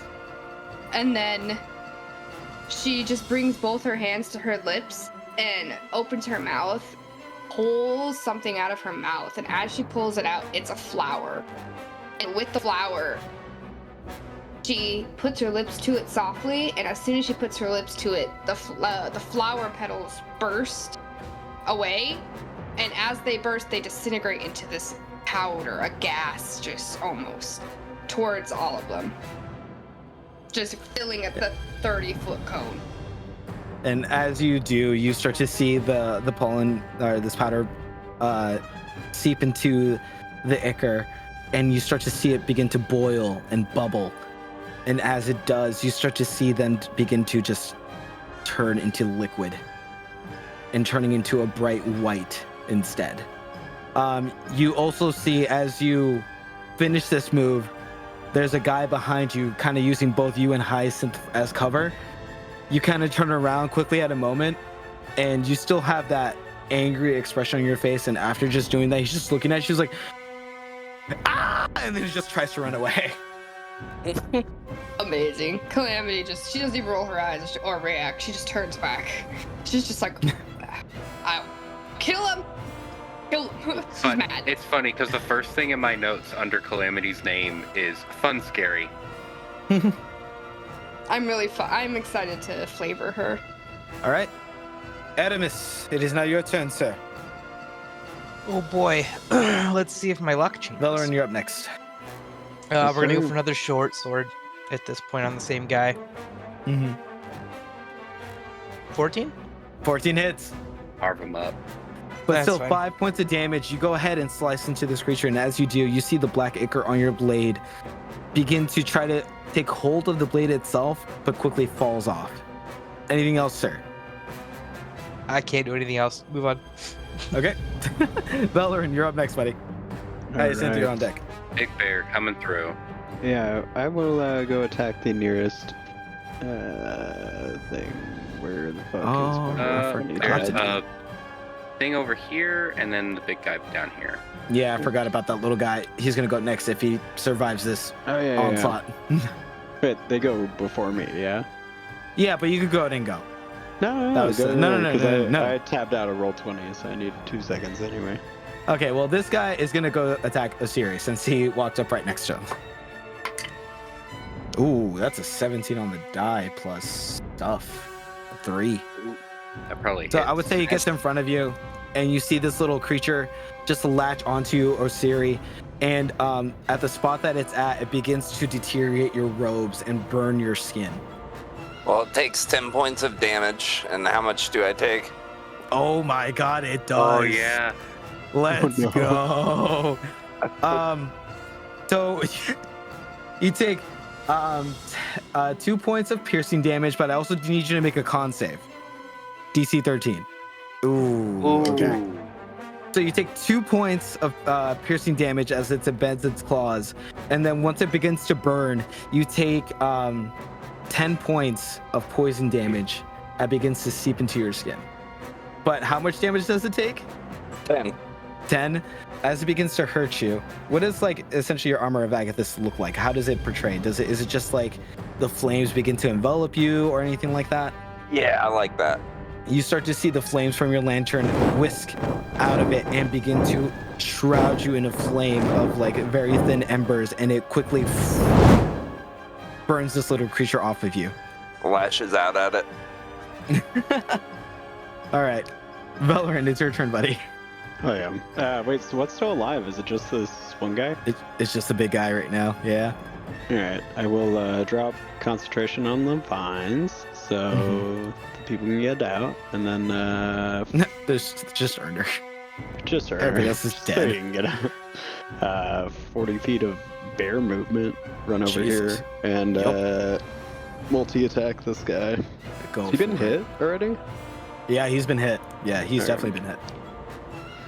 1d20 plus. Okay. 12. 12 does not hit this guy. You son of a bitch. Alright. Let's go for the claws. Same thing. 22. Definitely hits. Definitely hits. Definitely hits. Alright, there we go. 8 damage. Was this a claw attack or a bite attack? Claw. Claw attack, same thing. You slash at this creature, and it moves, and you slash its arm or where its shoulder is, and you see the arm just fall off onto the floor, but it's not regenerating as it once was before. Alright. Progress. Yep, I'll just stay right there. All right, Hyacinth, you're up. All right. Who was it that got hurt just now? Well, he's not here, so it doesn't matter. I mean, It everybody. was Osiri. I would say that you saw as this battle's fighting, you start to see main people who are in this fight helping you out, and one of them is Osiri over here, who has taken some damage. Okay, cool. We're gonna heal him real quick, For 10 points. and then we're going to give her sister guidance again. Okay. Solid. You're gonna stay right there? Yeah. All right. Sounds good. Vim, you are up, buddy.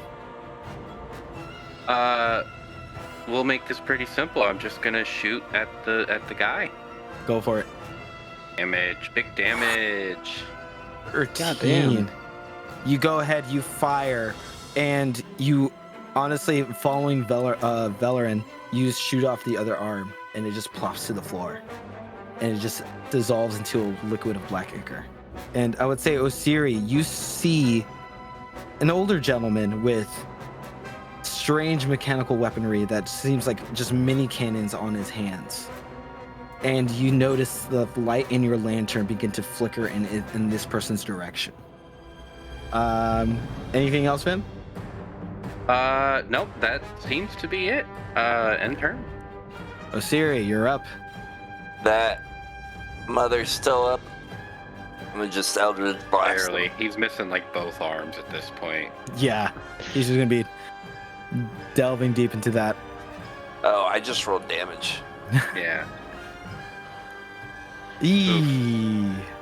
Oof. 1. We've had some rough rolls tonight. Yeah, honestly, for a set, this is how the game's gonna be, you guys. I'm sorry. We need to stop. Hey, Roll get in the 20's bad rigged. rolls. I'm calling it now. You fired this Eldritch Blast, but it's kind of hard to admit, but you kind of got distracted by the flicker of the movement of this flame inside your lantern directed towards someone else. That's not even hard to admit. I've been waiting for this for 2 years, baby. Yeah. All right, Erner. Dude, how funny would it be if I killed my own guy? He runs up in front of Calamity and Hyacinth. I need his character sheet up. Pretty sure you're going to, because he can't have that much health left. Eat. Well, he can still miss. That's true. I am now Earner, you guys, with a halberd. Nice. He's got a pretty high bonus to his attack. Or Yeah, 15 to +6. hit. Yeah. 13 points of damage. You see Earner just run in and pierce this creature in the center of the body, and you just see the body disperse off into the side and quickly collect itself back together again, but barely by threads.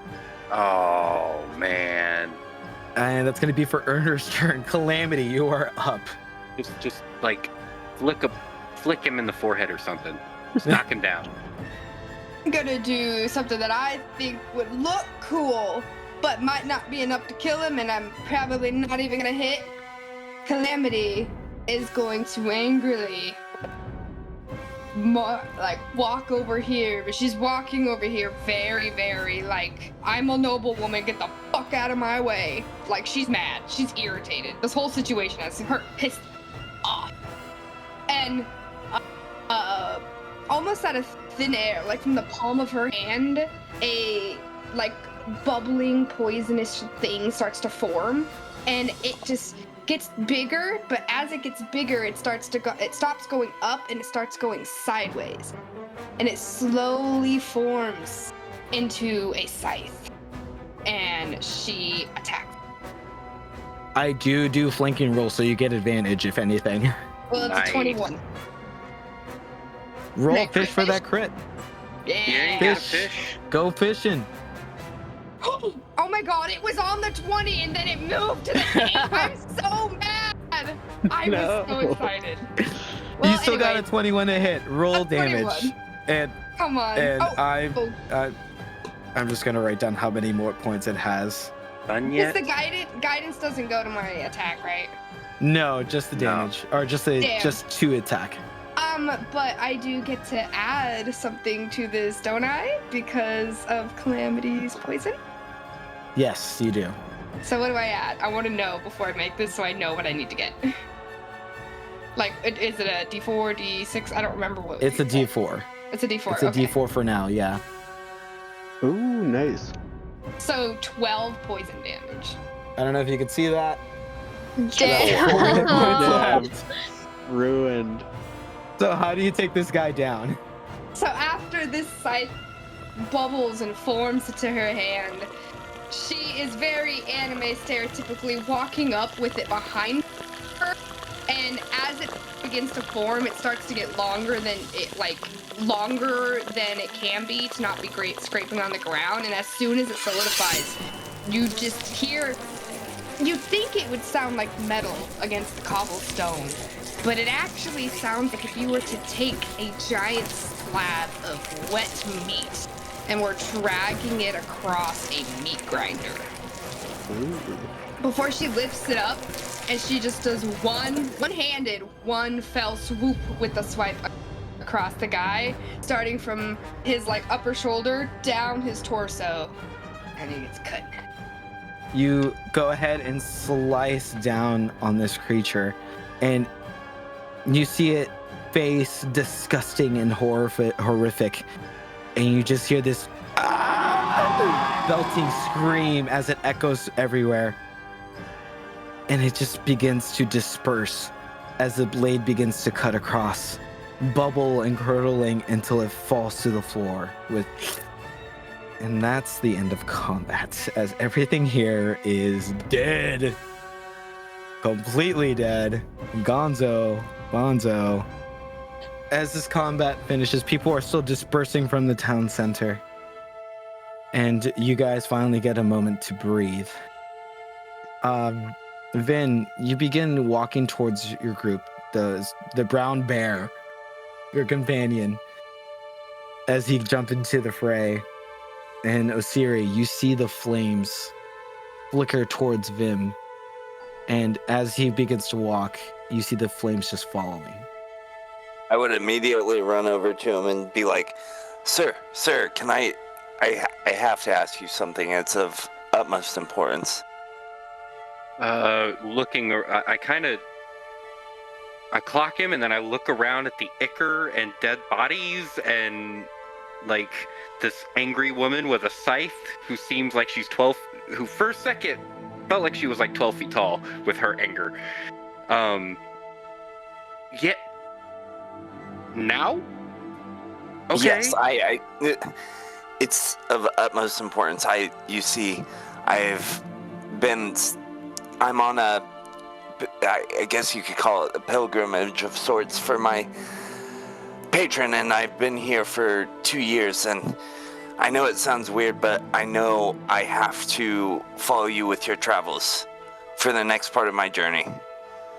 And I need to read these poor people their rights. But after that, I can go and I can do whatever you help with whatever you need. As you can see, I'm a formidable fighter, and I can make salves out of herbs. Okay. Pardon. This has been a really packed full, like, 30 seconds. Let's clean this up, and we can talk about this later. You're on a... We'll talk about this after you get done doing what you have to do. I'm not going anywhere. Absolutely. What are you staying in a tavern or nearby at all? We haven't made arrangements yet. I kind of look over at the mug that's sitting on the ground, just spilled over where I dropped it.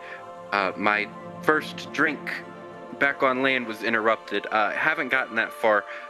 Yeah, we can just...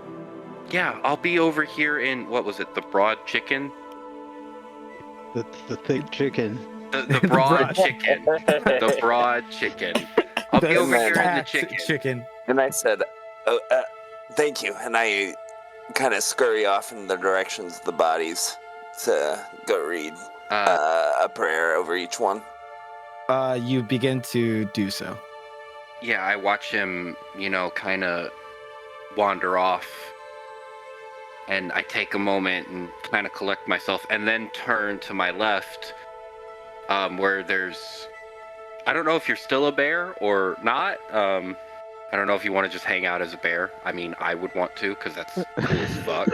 But, yeah, I would walk over there to the mess, and after my encounter with Wayne, I think I would have been carrying a couple of empty, just glass vials, just real small. And I would try to collect some of this ichor. You do. You collect some of the ichor and the same. You put it in a little satchel that you have with the same black vials and stuff. I will definitely drop the bear wild shape and kind of awkwardly put the hood on and look at who's next to me. Calamity and Hyacinth be like, okay, yeah, very cool. Nice to meet you. I must leave now, and just put on the hood and start walking away as quickly as possible. And try and find homeboy. Where is he? Where's Vim? Oh, you're here. I'm right next to you. He walked up towards you guys. Yeah, I will awkwardly try and walk this way, realize he's right next to me, and then just immediately walk back and stand there. Nice, perfect.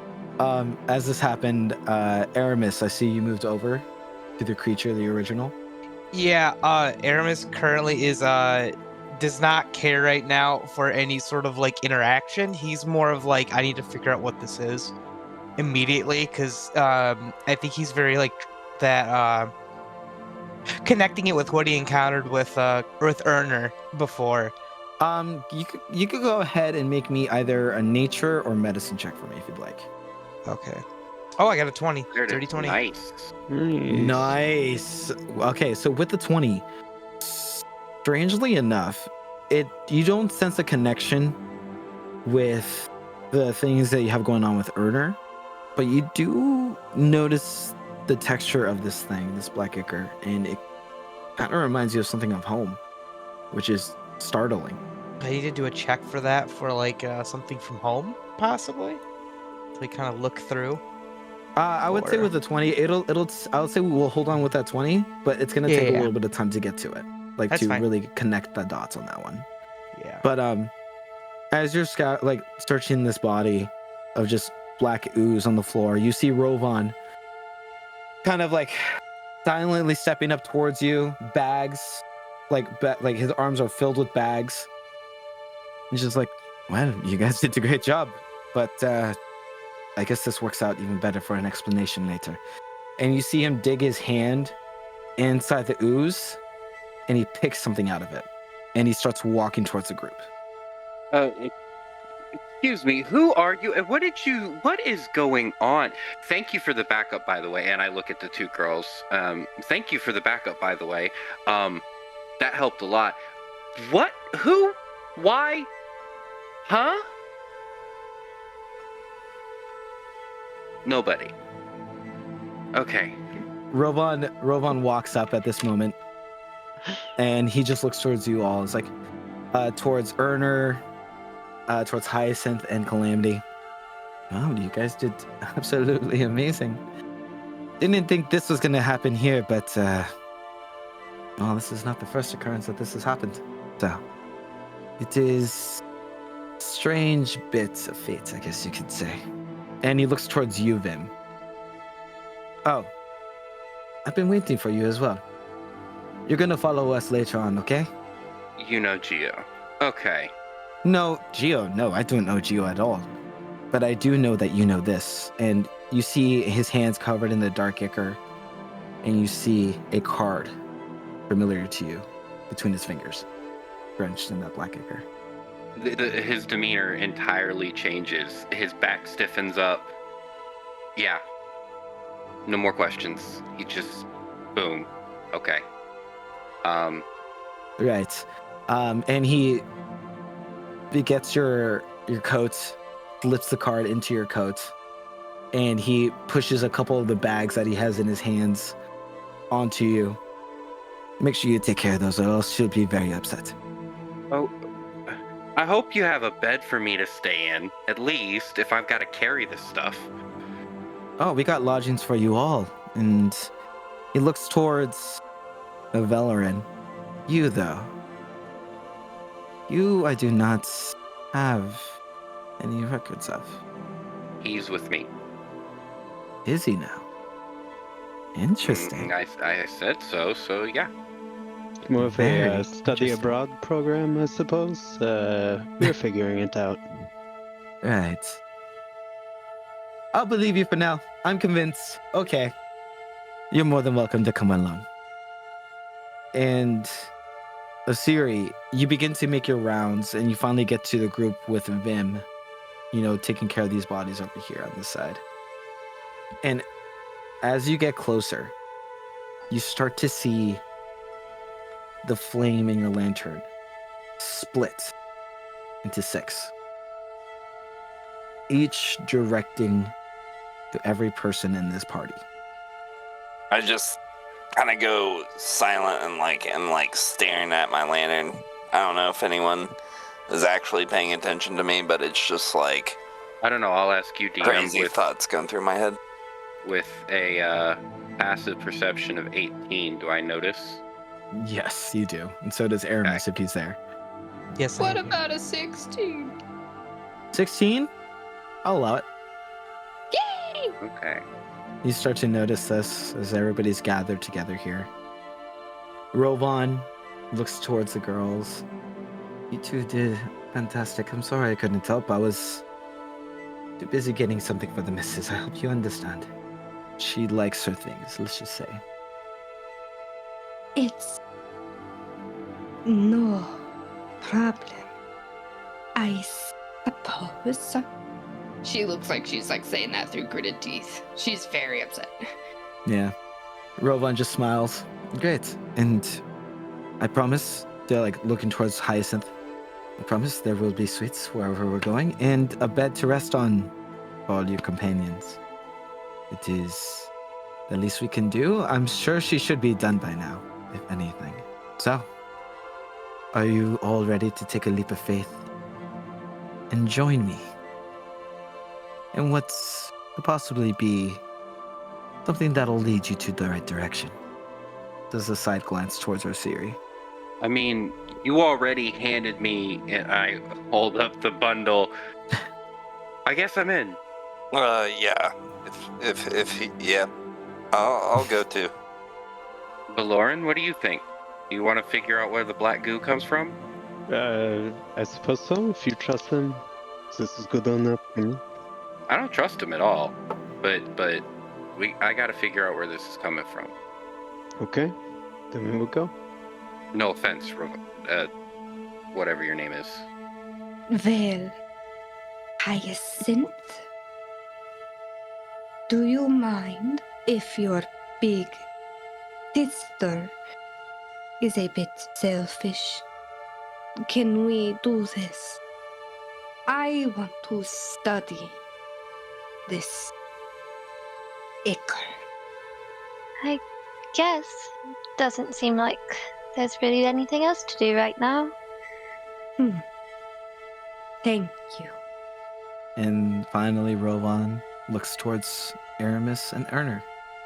Well, Aramis, did we pique your interest? With a smile. For now. I'll take This that. is the first time I'm clocking Aramis. So can you describe like the mask, like? Yeah. Also, Okay, so Ooh, this is maybe. what you would see. So before, with that uncanny valley feeling, like the mask, it looks, it's like made from. Okay. You don't know if it's bone or like a stone or something, but it looks like it shouldn't be on this, or like it wouldn't be found in like this realm, basically. Yeah, you would get that basically like if you look directly into his eyes with the mask, you get a deep feeling of that uncanny valley of like it's completely wrong. A lot of his movements as well kind of also give that off a bit, but not as much as looking into that mask. He's looks pretty well composed, stands at a doesn't seem to slouch or anything else like that, but his body kind of seems ready as if to move at like an instant, like it's like a hair trigger, like a spring ready to go. Yeah, like a lion or a leopard, where it's too smooth. It's too. Yeah, I like it. Okay. Yeah, his weaponry would also probably look a little bit similar too, as well. Like it's definitely not from here, for sure. All right, dope. That's a hell of an impression to make. Aramis gives this answer. Erner chimes in, being the loudest one here, obviously. Yeah, you said you were going to give me answers, so I'm going to go and follow. Right? I think that's right. I'm tired. That was a great impression. I love Thank you. her. Appreciate That that. was great. That was great. That is literally. Clip that. Send it to Brendan. After Erner makes this statement, Rovan looks pleased and happy. And you guys are kind of in a circle formation right now at the moment. And as ominous as it might seem, Vim, I would say you're the only one who really recognizes this as you kind of look for signs yourself. But you start to see the blood spatter that was made from the creature almost perfectly circle this whole group. And you get a sense of warmth from that image, oddly enough. Along with that sense of warmth, the sense of unease, knowing that the foot has finally landed on the path. Rovan smiles. Well then. All right. Oh, go ahead. No, I was just gonna make a joke. I was just gonna say, all right, I cast Power Word Kill. No, I'm just kidding. Got him. Campaign I definitely end. have less than 50 hit points, so Hey man, if that ain't a power move, I don't know what is. I mean, the flame did go in my direction. Destroy him, right? That's what it say. Destroy, burn the thing. Burn it down. Burn it to the Burn ground. it down. But Rovan smiles, claps his hands. Well then, let's go ahead and get to the ship and start this little meeting of ours. I can't wait for you all to hear what we have to say. Ready? And he begins to walk down the alleyway as people are still running and screaming around town havoc being made all around you, but nonetheless,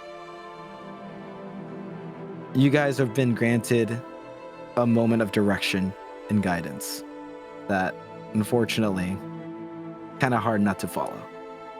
Calamity follows, no hesitation. She's Hyacinth immediately- goes Oh yeah, with her. I'm carrying like I'm imagining like I've got like a bundle and I'm just like waddling behind him a little bit. 100%. Like it's a little bit heavy. It's definitely weighing him down. There's not even like a second. So as soon as he started coming towards where she is, because I'm assuming down the alley she's standing in, right? Right here? Yeah. Like this way? Mm-hmm. Okay, yeah. Yeah. So as soon as he is past her, she is turning. Like as he passes, she turns in like perfect sync. And she's not even behind him. She is side to side. That's how, no hesitation at all. You simply walk in sync with him as he begins to walk forward, looking dead ahead with a smile, with his one red eye. And the rest of you begin to follow. Our camera kind of pans up towards the evening sky as it begins to get darker in the evening. Not knowing what lies ahead, but the promises of answers guides your every step. And with that, that's the end of tonight's session, you guys. GG. Very well done, everybody. I loved Session it. 1 in the bag.